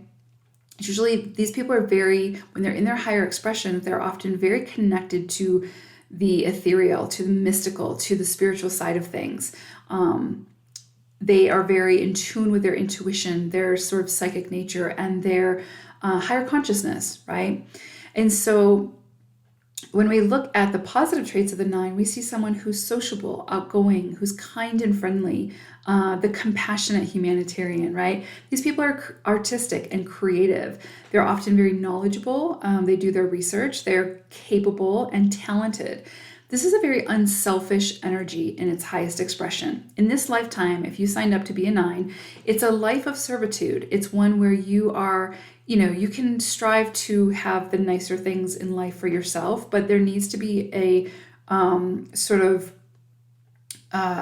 exchange of energy or a redistribution of that energy where you are mostly focused on the needs of others and assisting others and helping others. Again, very humanitarian energy.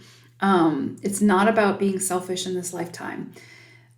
This is a very good-natured energy as well. They easily forgive. There's lack of judgment. There's a lot of grace associated with these people when they are in their highest expression.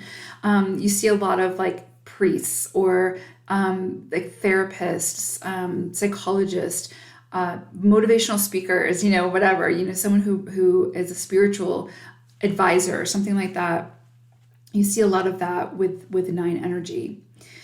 The negative traits of the 9, of course, are very polar opposite to what the 9 sort of came here for. We see they become very vain and boastful. They want attention. They become very possessive.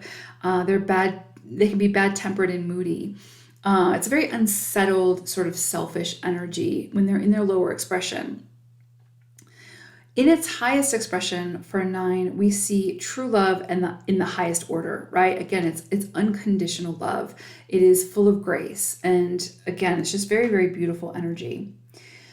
So when we look at the higher expressions of the 9 and Scorpio, it's interesting because Scorpio, again, being that very ambitious, determined energy,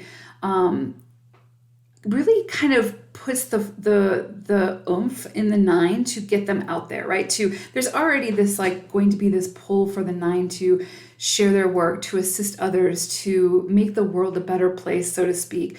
But then you sort of have that bravery and that determination of the Scorpionic energy that really like pushes the 9, right? It's like creates this even more intense drive to be more assertive, to go after what they think is right for the greater good, right? So it just gives you this deeper, again, more assertive energy. Also with Scorpio, Scorpios are the detectives. They want to go deeper with people. They want to know how people work. They want to understand the psyche, right? And so that is beautiful energy combined with the 9 energy of, again, say like if you were to be a therapist, I could so see someone who's Scorpio, Sun, Moon, or Rising, and a 9 being a therapist, being a coach, being a healer for sure, being a reader, being someone who is working one-on-one with people and going deeper and really assisting them in their journey and helping to empower them, right? Not doing the work for them, but assisting them in empowering them and working through their shadows or whatever the case may be. But it's a very healing, powerful, intense energy. And so that Scorpio higher expression energy and the 9 higher expression energy complement each other so incredibly well. Lower expression, of course, as with anything, it's going to be incredibly challenging. And I say that because, Scorpio lower expression, it's very lower self. It's very egocentric, right? And like 9 energy in its highest expression is that crown chakra. It's very elevated energy. It's very spiritual, ethereal energy. And so Scorpio in its lower expression just really pulls it back to the lower self, to the ego, to the self-centeredness, where it's, again, very, very aggressive energy. Lower expression of 9, again, we see vain, boastful, needing that attention for the validation. They become very possessive. And again, it's a very unsettled, selfish energy. And so where I believe you would see a lot of your challenges if you're Scorpio, Sun, Moon, or Rising, and you're a 9, is around anything to do with the lower self, right? Like the ego. Not that you want to kill off the ego. We came here to experience the ego and work with it, right? We just need to give it a better job and, take away some of its control. But I think that's probably where you would see a lot of your challenges come in, are around like the lower ego. And that's where you're going to learn the most about yourself. And it's in sort of rising above that lower self, into your elevated state, that you will feel in purpose, that you will feel aligned. But you have to kind of go through those lower parts of yourself, obviously, right? You need to like go through those challenges, go through those experiences so that you can understand the higher aspects of yourself, the more positive traits. So we don't lose those lower traits, those negative experiences, right? Those lower expressions. They're a part of who we are, and they go with us throughout our lifetime. But we're able to more openly recognize when we're in them, when we're, when relationships are suffering, when our work is suffering, when we feel out of alignment, we can recognize that, hey, maybe I'm in a lower expression here. And what is this challenge that's come up trying to show me? Because when we're in our higher expressions, it's not that everything is going to necessarily be easy. It's living life in purpose. There's challenges associated with that. But when we're in our lower expressions, that's when we face some of our most intense challenges. And for Scorpio and a 9, I would suggest that's going to be around perhaps relationships, perhaps, work, anything where it's like has to do with that lower self, right? And just being self-absorbed. Because again, 9 energy is not meant to be selfish in this lifetime, right? I mean, you're going to have experiences with that, but when you step into your 9 energy, it's going to be a very unselfish, very enlightened sort of spiritual experience. And then you couple that with a Scorpio higher expression, and that just takes it a whole, million levels deeper, right? Which is beautiful.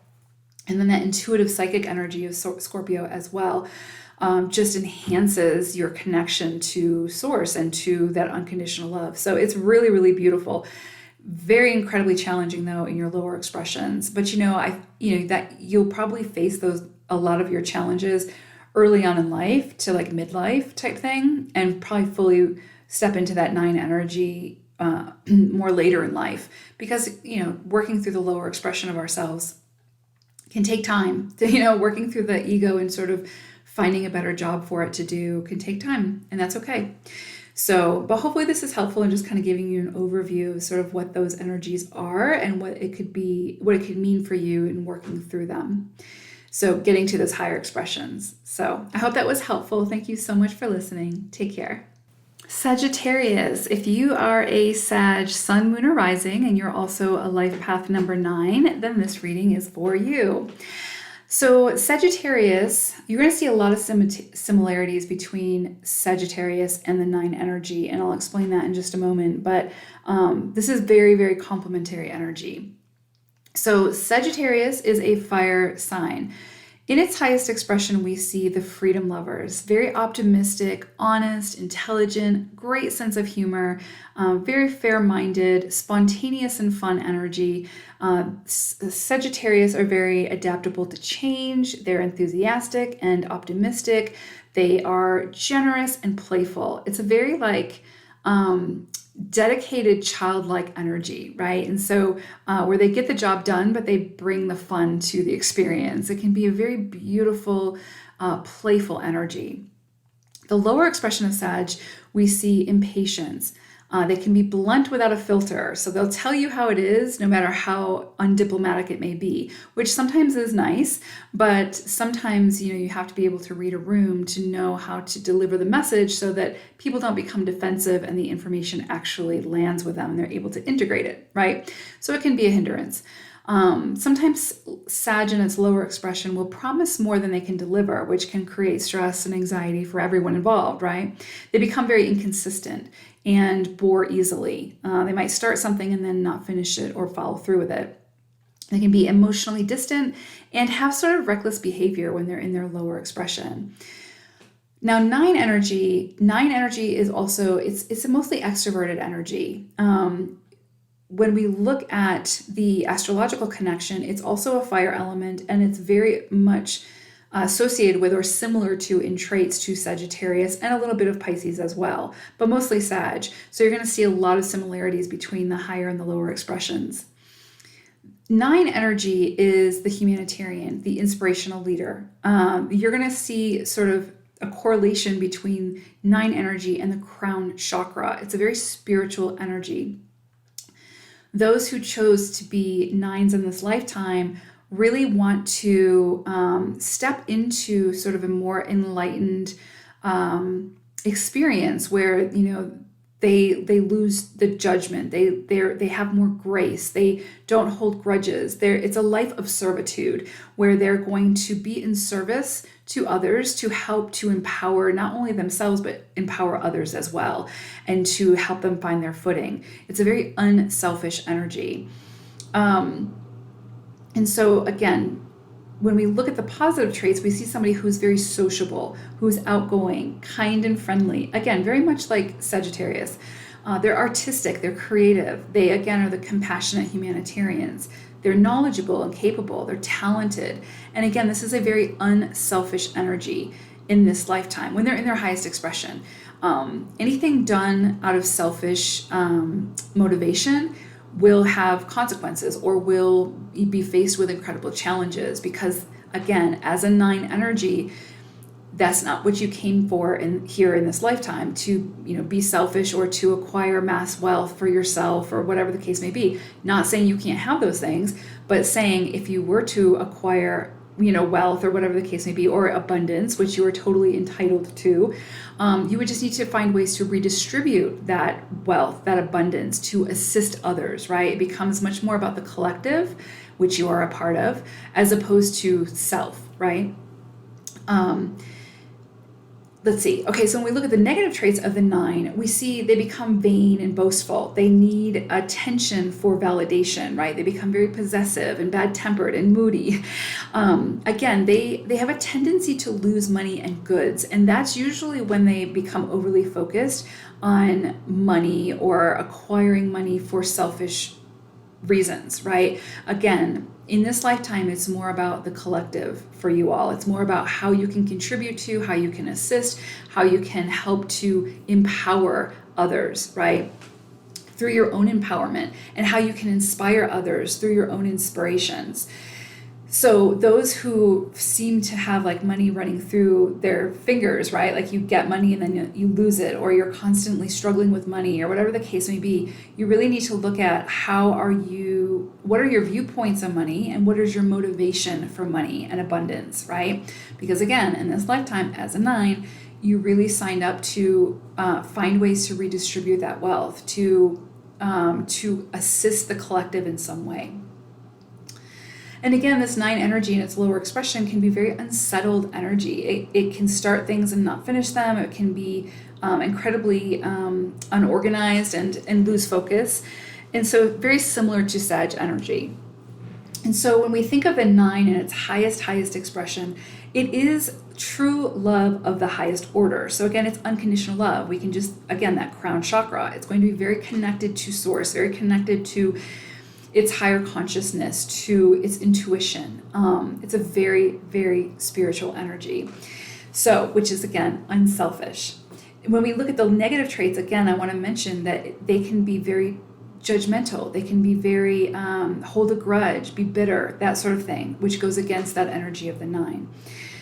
So lower expressions, of Sag are going to just compound. They're going to compound each other, right? The Sag lower expression and the 9 lower expression, they're just going to compound each other, where it just feels incredibly chaotic, incredibly scattered, unable to focus, unable to finish things. Your focus may be on sort of more selfish things.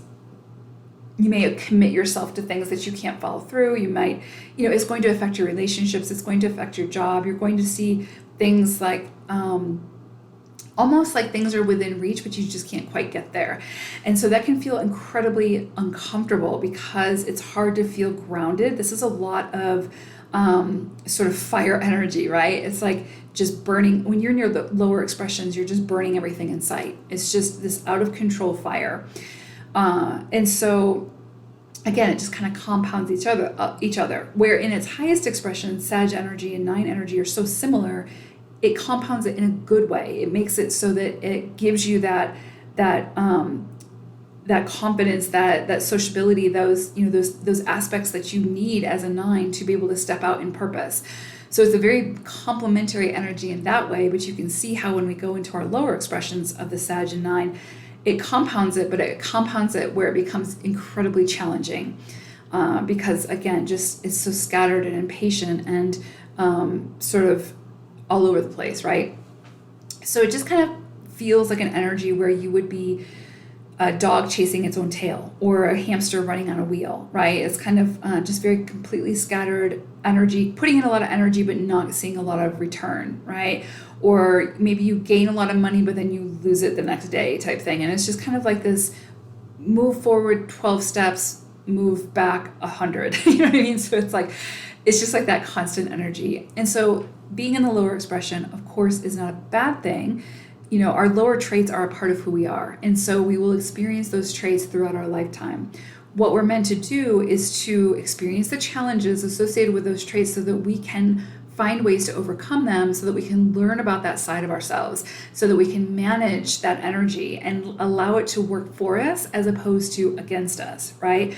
When we see relationships suffering, when we see, you know, our resources dwindling, when we see things, you know, whatever's going on that feels uncomfortable or is a challenge and is creating sort of chaos, we can understand that we're probably in a lower expression and there's something we need to adjust. There's something we need to see more clearly or learn it from that experience. And that's what those lower traits are about, right? It's about working through that and understanding that side of ourselves so that when we fall into those lower traits, they don't overtake us.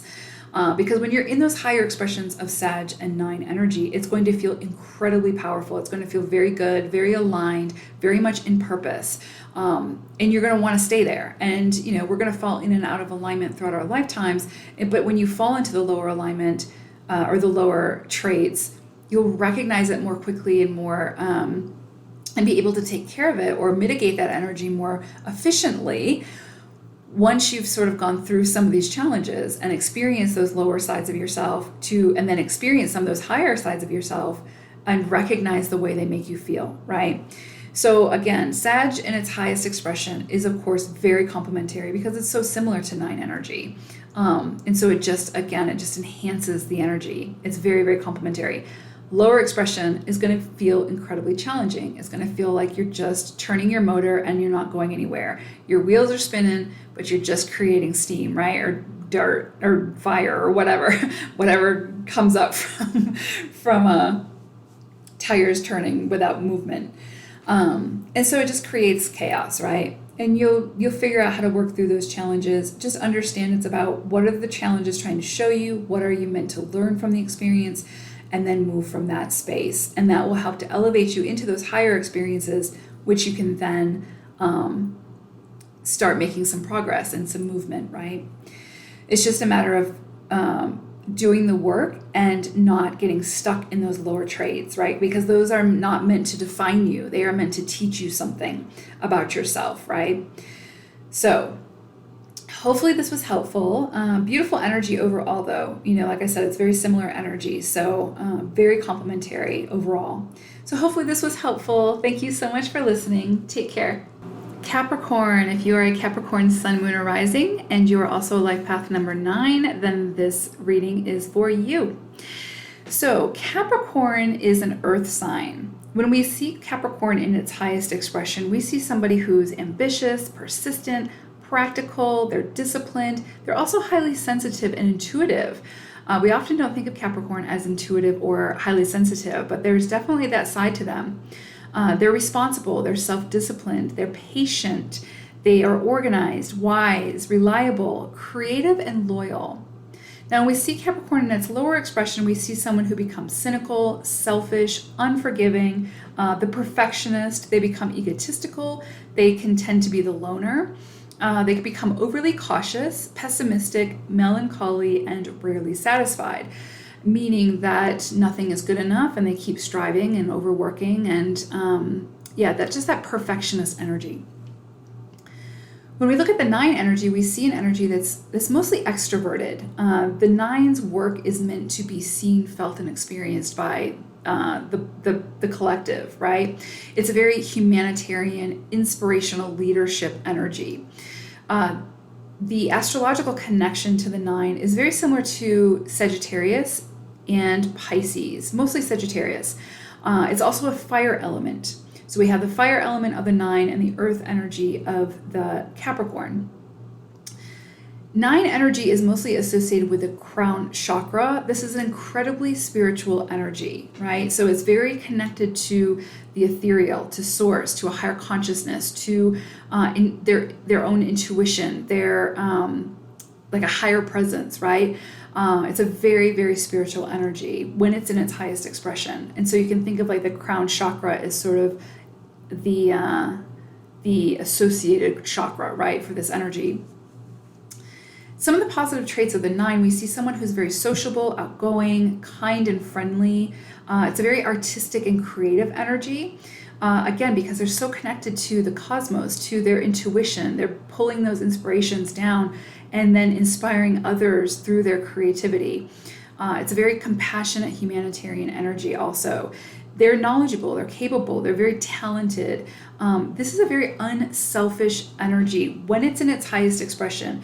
If you signed up to be a 9 in this lifetime, then your ultimate purpose, your greater purpose, is to live a life of servitude, to be in service in a way that elevates not only yourself, but others, the collective, right? That empowers others to, inspires others to live their best life.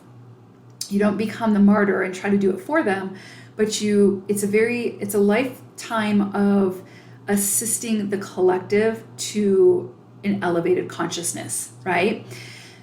And so it's a very unselfish energy. If you fall into a more selfish side of yourself, or more egocentrical, then that's where you're going to face your challenges, which brings me to the negative traits. So the negative traits of the 9, we see someone who's vain, boastful, who needs and wants attention for validation, someone who's very possessive, who's judgmental, who holds a grudge. 9 in its highest expression is full of grace. They're easy to forgive. They don't hold a grudge.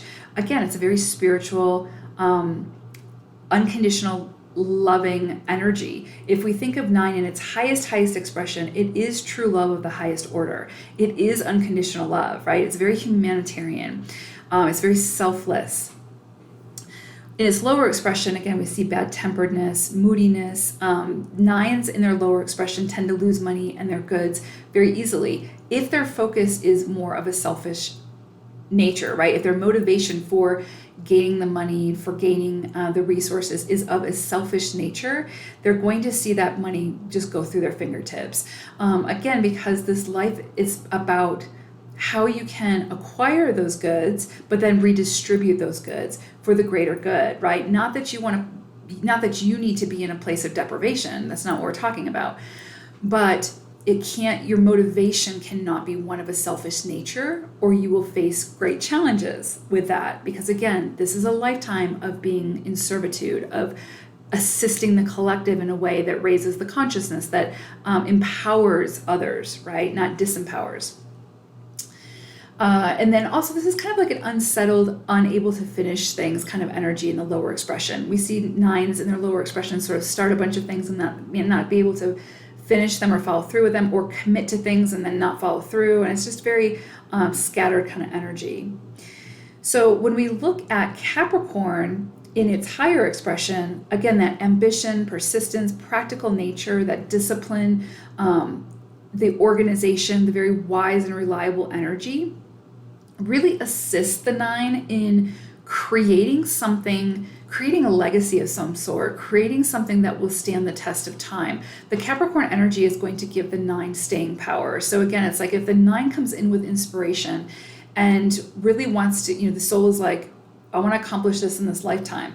Well, I need Capricorn energy to help me do that, right? And so if you came here as a Capricorn sun, moon, or rising and a 9 energy, there is something your soul wants to create that will withstand the test of time. And like I said, will be some kind of legacy or teaching of some sort, right? Like you could become a motivational speaker or something along those lines, but there's something that's going to need the staying power of the Capricorn energy. Because again, it's a very ambitious, persistent sign. And very organized. And so again, you can see how I could see if you were a Capricorn 9, you're probably building something in this lifetime that will benefit others for years or decades to come, right? And so you need those energies to complement each other, which they do very, very well. And Capricorn sort of brings in that practicality, where again, the 9 energy is a little bit more in the clouds. It's much more, like I said, much more ethereal, spiritual. It needs to be able to bring that spiritual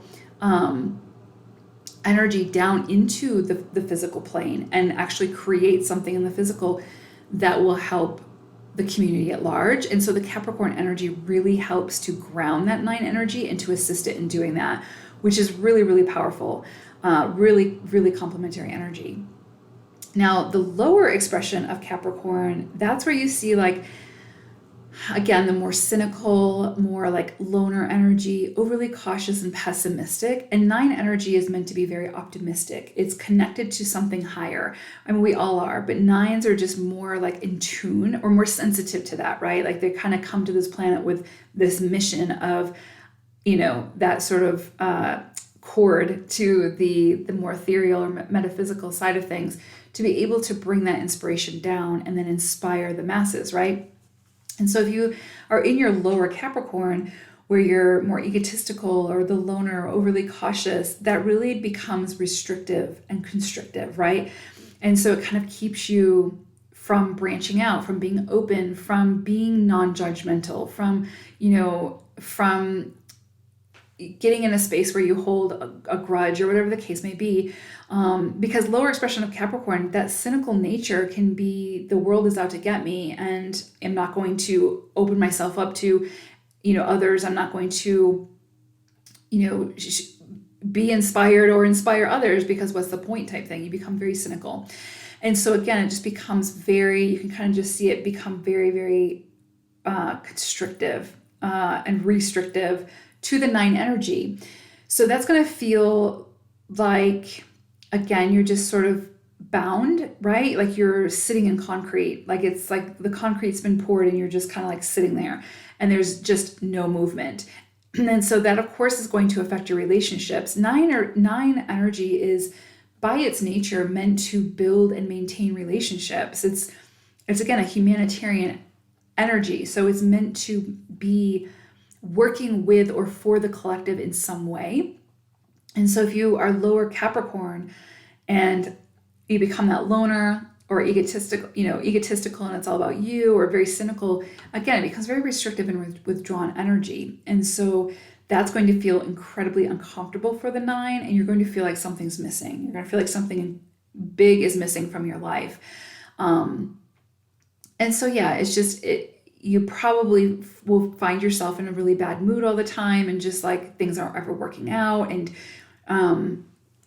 it's just like a really like a stuck energy. So with that being said, there's nothing wrong with those lower expressions. That's where we learn the most about ourselves, when we're in those lower expressions. They're part of who we are, and those traits are going to follow us throughout our lifetime. It's just a matter of learning how to manage them and work with them so that you can use them to elevate you into those higher expressions. Because when you're in your higher expression of Capricorn and 9, it's going to feel really, really good. You're going to feel in purpose. You're going to have momentum. You're going to feel like things are moving, things are working, like you're having an impact, like you're making a difference. It's going to feel very, very powerful. Not to say you're going to just stay in that higher expression. I think we move in and out of that throughout our lifetime, but it's learning about those lower expressions and understanding how they're a part of you and how you can work with them to make them work for you as opposed to work against you, right? Like they should not be all consuming. And if they are, then you'll just face incredible challenges to assist you in moving beyond them, right? And to moving into those higher expressions. So it's really powerful energies. But again, lower expression of Capricorn and 9 is just going to feel incredibly restrictive. And like you're just not moving anywhere, like you're so grounded. Again, Capricorn's an earth energy, and so you probably would be lacking motivation, lacking inspiration, and just finding it really hard to get any kind of movement, right? So, but again, higher expression, you came here to build something that will withstand this test of time. With that Capricorn energy and that 9 energy, something that will benefit humanity, the collective, your greater community. With that Capricorn energy, you came here determined to create something or do something or have an impact in some way that will change belief systems, that will change ideologies, whatever the case may be. But there's the staying power of the Capricorn that needed to be there for you to build whatever this is, okay? Or to have this kind of impact. So very, very powerful energy, actually. So I hope this was helpful. Thank you so much for listening. Take care. Aquarius, if you are an Aquarius sun, moon, or rising, and you're also a life path number 9, then this reading is for you. So Aquarius is an air element. When Aquarians are in their higher expression, we see people who are adaptable to change. They are oftentimes esoteric, they're smart, creative, very friendly, independent, they're free-spirited, and they are unconventional in their thinking and oftentimes their actions. They are very honest and devoted. They can be positive with optimistic outlooks. They're passionate, they're reliable, they can be mysterious, and they are the freedom seekers. In their lower expressions, we see a short attention span, lack of focus, lack of empathy, unpredictability, stubbornness, an extreme extremist, basically, right? Falling to extremes and lacking moderation. They can be pessimistic and aloof and overly rebellious and impatient. Now, when we look at the energies of the 9, we see the 9 is mostly extroverted energy. I would say Aquarius is pretty extroverted as well, but the 9 is mostly extroverted. The work of the 9 is meant to be in the collective, in the world, right? And so it's meant to be extroverted. It's meant to be experienced and shared. The 9 energy is a fire element. It's mostly associated with or similar to the traits of Sagittarius and to some degree Pisces. This is the humanitarian energy. This is the inspirational leaders of the world. When we look at the 9 energy, it's mostly associated with the crown chakra. So this is a very, very spiritual energy. If you came down to this planet as a 9, you were meant to step into your own spirituality in some way, right? A connection to a higher consciousness, a connection to the more ethereal, to a higher power, to your own intuition or psychic abilities. And so this is a very, very spiritual energy when they're in their higher expression. Now, the positive traits of the 9, we see this is a very sociable energy. They're outgoing, they're kind and friendly, very similar to Aquarius energy. They're artistic, they're creative. This is the compassionate humanitarian. They're knowledgeable, capable, talented.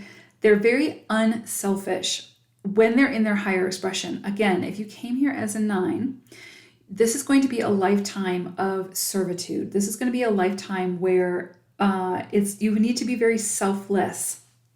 Not to say that you can't, take care of yourself and set healthy boundaries and all those things. You're not meant to be a doormat, but you're meant to be selfless in the way that you take into consideration the greater good, the collective, how you can serve others in a way that empowers not only yourself, but others as well. It's a very empowering energy. So it's when they're in their higher expression, they're non-judgmental. They're not quick to hold a grudge. They are full of grace, right? They are very open-minded. They're very good-natured, right? Now, the negative expressions of the 9, we see they become vain and boastful. They need attention for validation. They become possessive, bad-tempered, moody. They tend to be unsettled and unable to finish things and lose focus.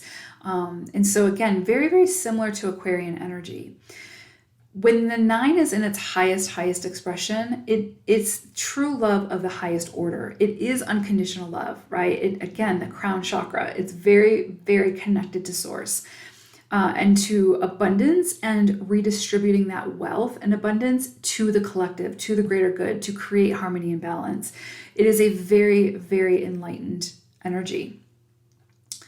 So when we look at Aquarius, the higher expressions, we can see again how they're very similar and how the unconventional thinking, the sort of freedom-seeking energy, the independent energy of Aquarius assists the 9 in thinking outside the box, in being optimistic, in seeing the bigger picture, in taking other people's experiences and viewpoints into consideration. It's a very freeing energy, Aquarius energy is. And so that assists the 9 to not become too close-minded, to not to broaden its scope, basically. And so it's a very freeing energy, basically,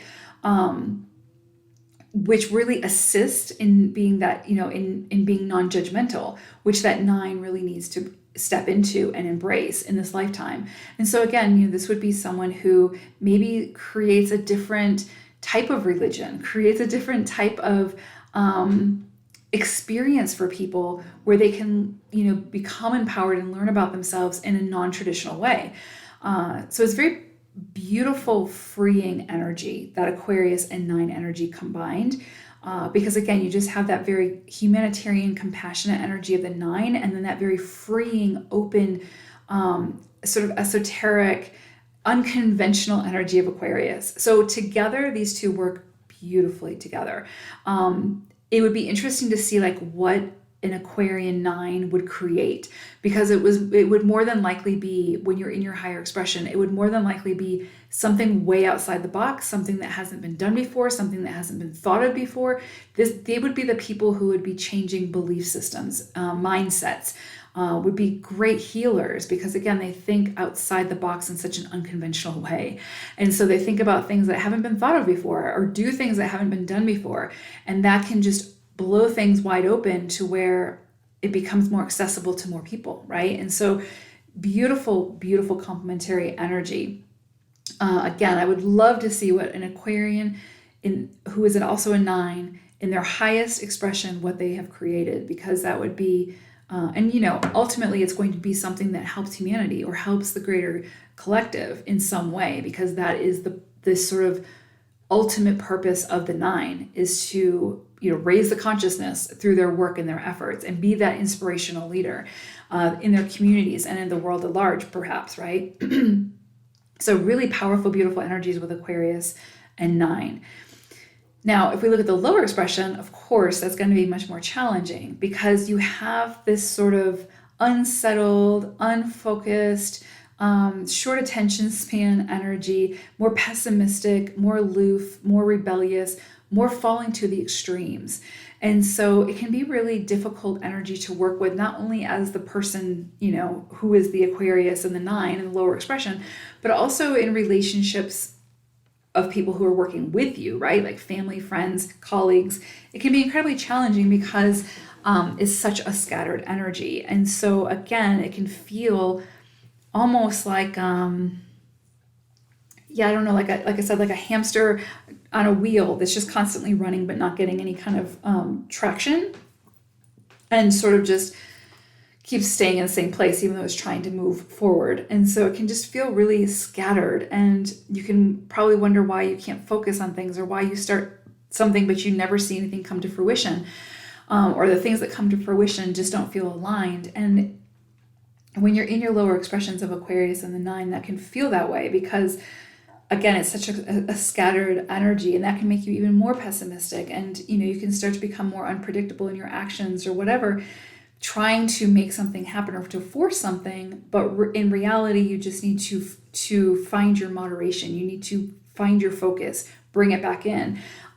Ultimately, obviously, our lower expressions, those lower traits are a part of who we are. We're meant to incorporate them and work with them to help elevate us into our higher expressions. Those lower expressions are where we're going to have the most challenges, the most experiences that will help to elevate us, right? And we're going to feel that, we have to feel that uncomfortableness to be able to get to a space that feels much more comfortable when we step into those higher expressions. So lower expressions are not a bad thing. They're part of life. They're part of what we need to go through.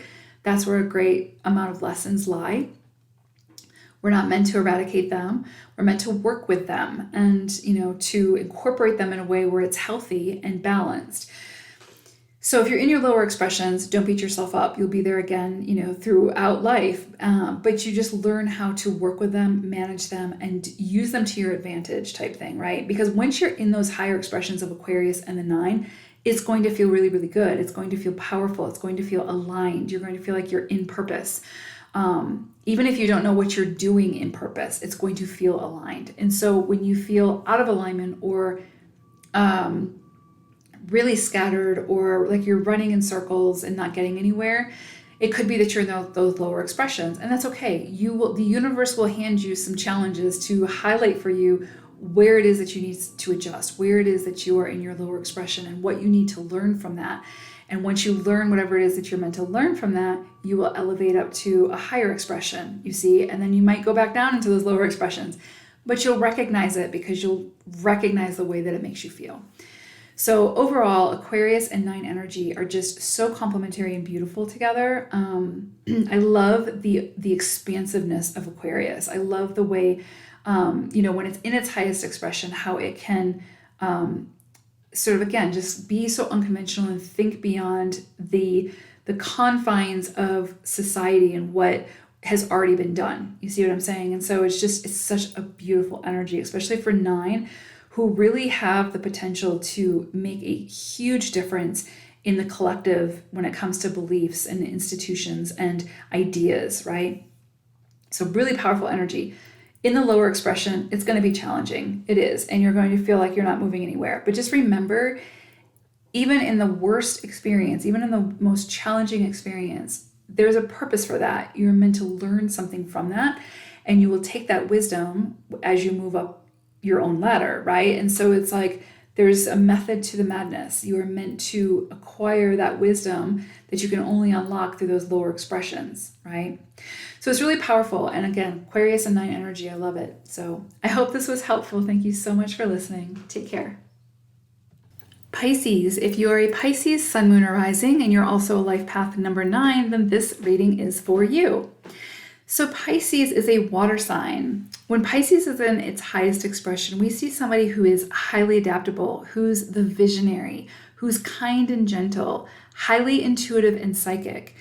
They're very creative, they're empathetic, they're generous, they're emotionally mature, they're laid back, and they're often agreeable. The lower expression of Pisces, we see someone who's overly emotional, hypersensitive, overly trusting, and easily swayed or influenced. They can be closed off emotionally, they can be naive, they can be sort of in that victim mentality and moody. Now, what's interesting is when we look at the 9 energy is mostly extroverted energy. And even if the person is more introverted, it's their work is meant to be out there. Their work is meant to be experienced by the masses because they are the humanitarians. They are the inspirational leaders of this lifetime. And so their work has to be out there to affect the collective, right? To affect a greater population. And so when we look at the astrological connection for the 9, it is a fire element. It's also closely associated to, as far as the traits, to Sagittarius and guess what? Pisces. So you're going to see a lot of similarities between the positive and the negative traits of both Pisces and the 9. And so that works great in like sort of compounding those energies and assisting that energy, right? Like bringing it together to sort of reinforce those positive traits. But it also does the same for the negative traits. So it can be kind of challenging. So the positive traits of the 9, we see, again, someone who's sociable, outgoing, super kind and friendly, very artistic and creative. They are the compassionate humanitarians. They're knowledgeable, capable, talented.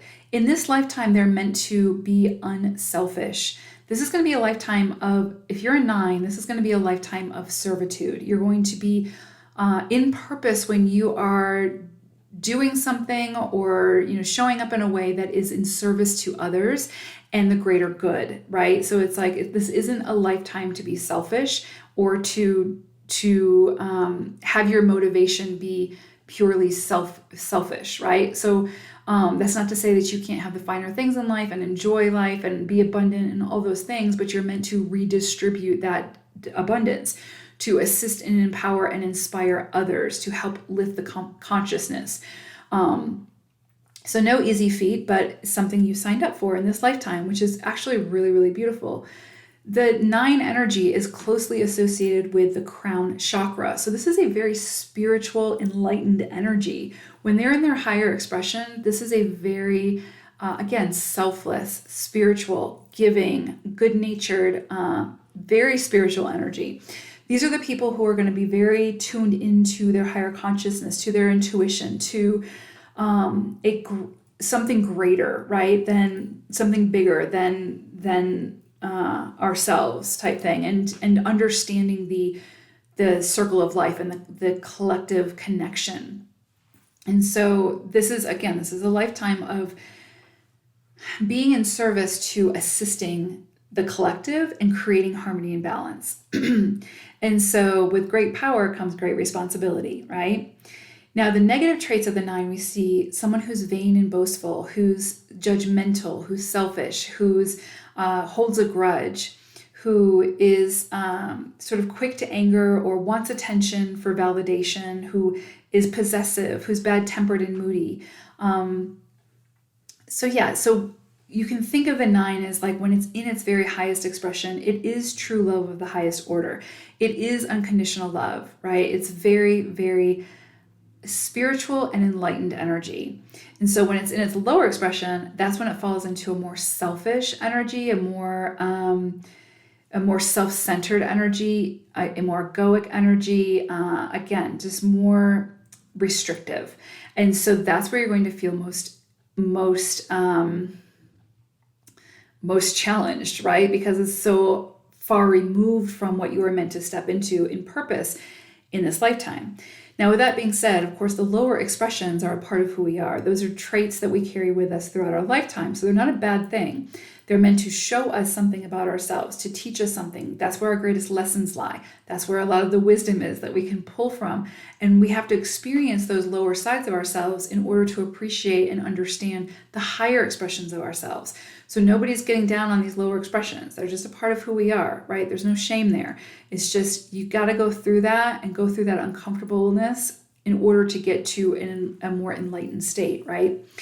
So when we look at the lower expressions of Pisces and the 9 combined, we can see how it just, again, it becomes sort of this hypersensitive, overly sort of emotional, really kind of like wounded feminine, divine feminine energy, right? Where it's just this energy of like escapism or victim mentality, like the world is out to get me. And it becomes all about self. It becomes all about how I can get ahead, how I can make more money, how I can do whatever, right? But it's about self. Whereas again, 9 in this lifetime is meant to be about others, right? About the collective, and you are a part of the collective. So you are included in that, but you are meant to be someone who's going to inspire others to care about something bigger, to care about themselves, to be empowered.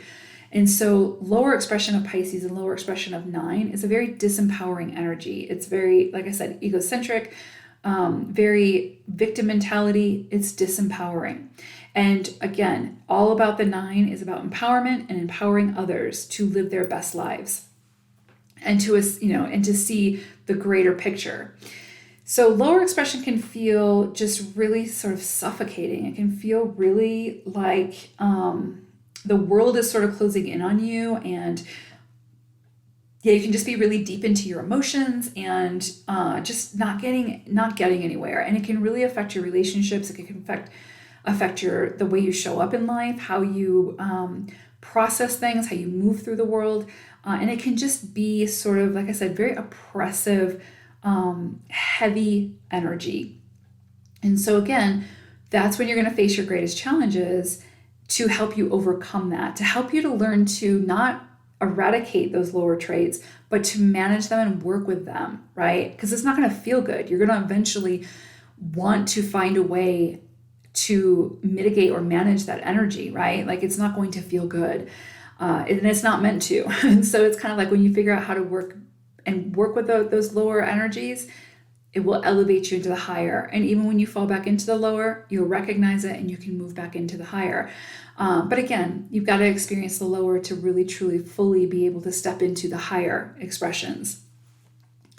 But the higher expressions of Pisces and the 9, like I said, are just incredibly complementary. They're very similar. Like I said, it's 9 energy is so similar to Pisces energy. So you just kind of like magnifies the energy of the 9 to have that Piscean energy. And so again, like you all, I would think would be, I could see you could be the psychics, right? You could be the readers, you could be the ones, the intuitives, the healers, the ones who are spiritual advisors, leaders, mentors, priests, therapists, those who are going to be able to really be the conduit, I guess, between the ethereal and the physical plane, like bringing that inspiration, bringing that higher consciousness into the physical plane, right? And finding a way to create something within the physical that's tangible that people can experience and work with, right? So that they can step into their own higher consciousness, and you're assisting them in doing that. So it's a very powerful combination, actually, especially in the higher expression, And you just have that empathy and that generosity of Pisces.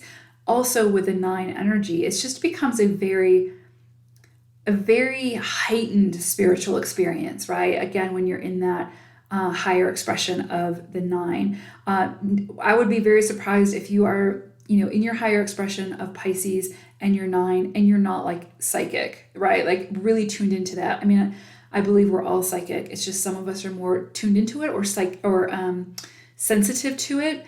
And so, we open those gifts before others at times, right? But if you're Pisces and 9, you are you came here with the purpose of just being highly, highly, highly sensitive, highly intuitive and psychic. And so I would say you're probably an empath. You're probably a very strong empath where you pick up the energies of other people, good and bad, right? And so that's something you probably struggle with as well, figuring out how to work with those energies, figuring out what's yours, what's other people's. Because both the 9 and Pisces are just such incredibly sensitive signs. So beautiful though, right? Like when you learn to work with those energies, that's going to be really powerful. That's going to be incredibly powerful, and you're going to feel so aligned and so like you came here for a very specific purpose, and it's going to feel really, really good. Again, it's just your challenge is going to really be when you fall into those lower expressions, they just working to not allow them to consume you, right? Because those energies are very consuming energies when it comes to those deep, deep emotions, and and then sort of like the lower expressions of the 9 as well. It's just going to be it's going to have the potential to be all-consuming, and that can be incredibly challenging. And so it's just, but the universe will serve you the challenges that will help to highlight for you, what you need to do to move out of it or to manage it, or, to find your balance, right, in your center, and how you can use that energy to move up into those higher expressions. Because when you are in those higher expressions, it's going to feel really, really good. You're going to feel... honestly, I would think if you're in those higher expressions with Pisces, Sun, Moon, Rising, and a 9, that's such enlightened energy. That's such, just leveled up energy. It's incredibly beautiful. So you came here to definitely do some great things in this lifetime. And yeah, very beautiful energy. So I hope this was helpful. Thank you so much for listening. Take care.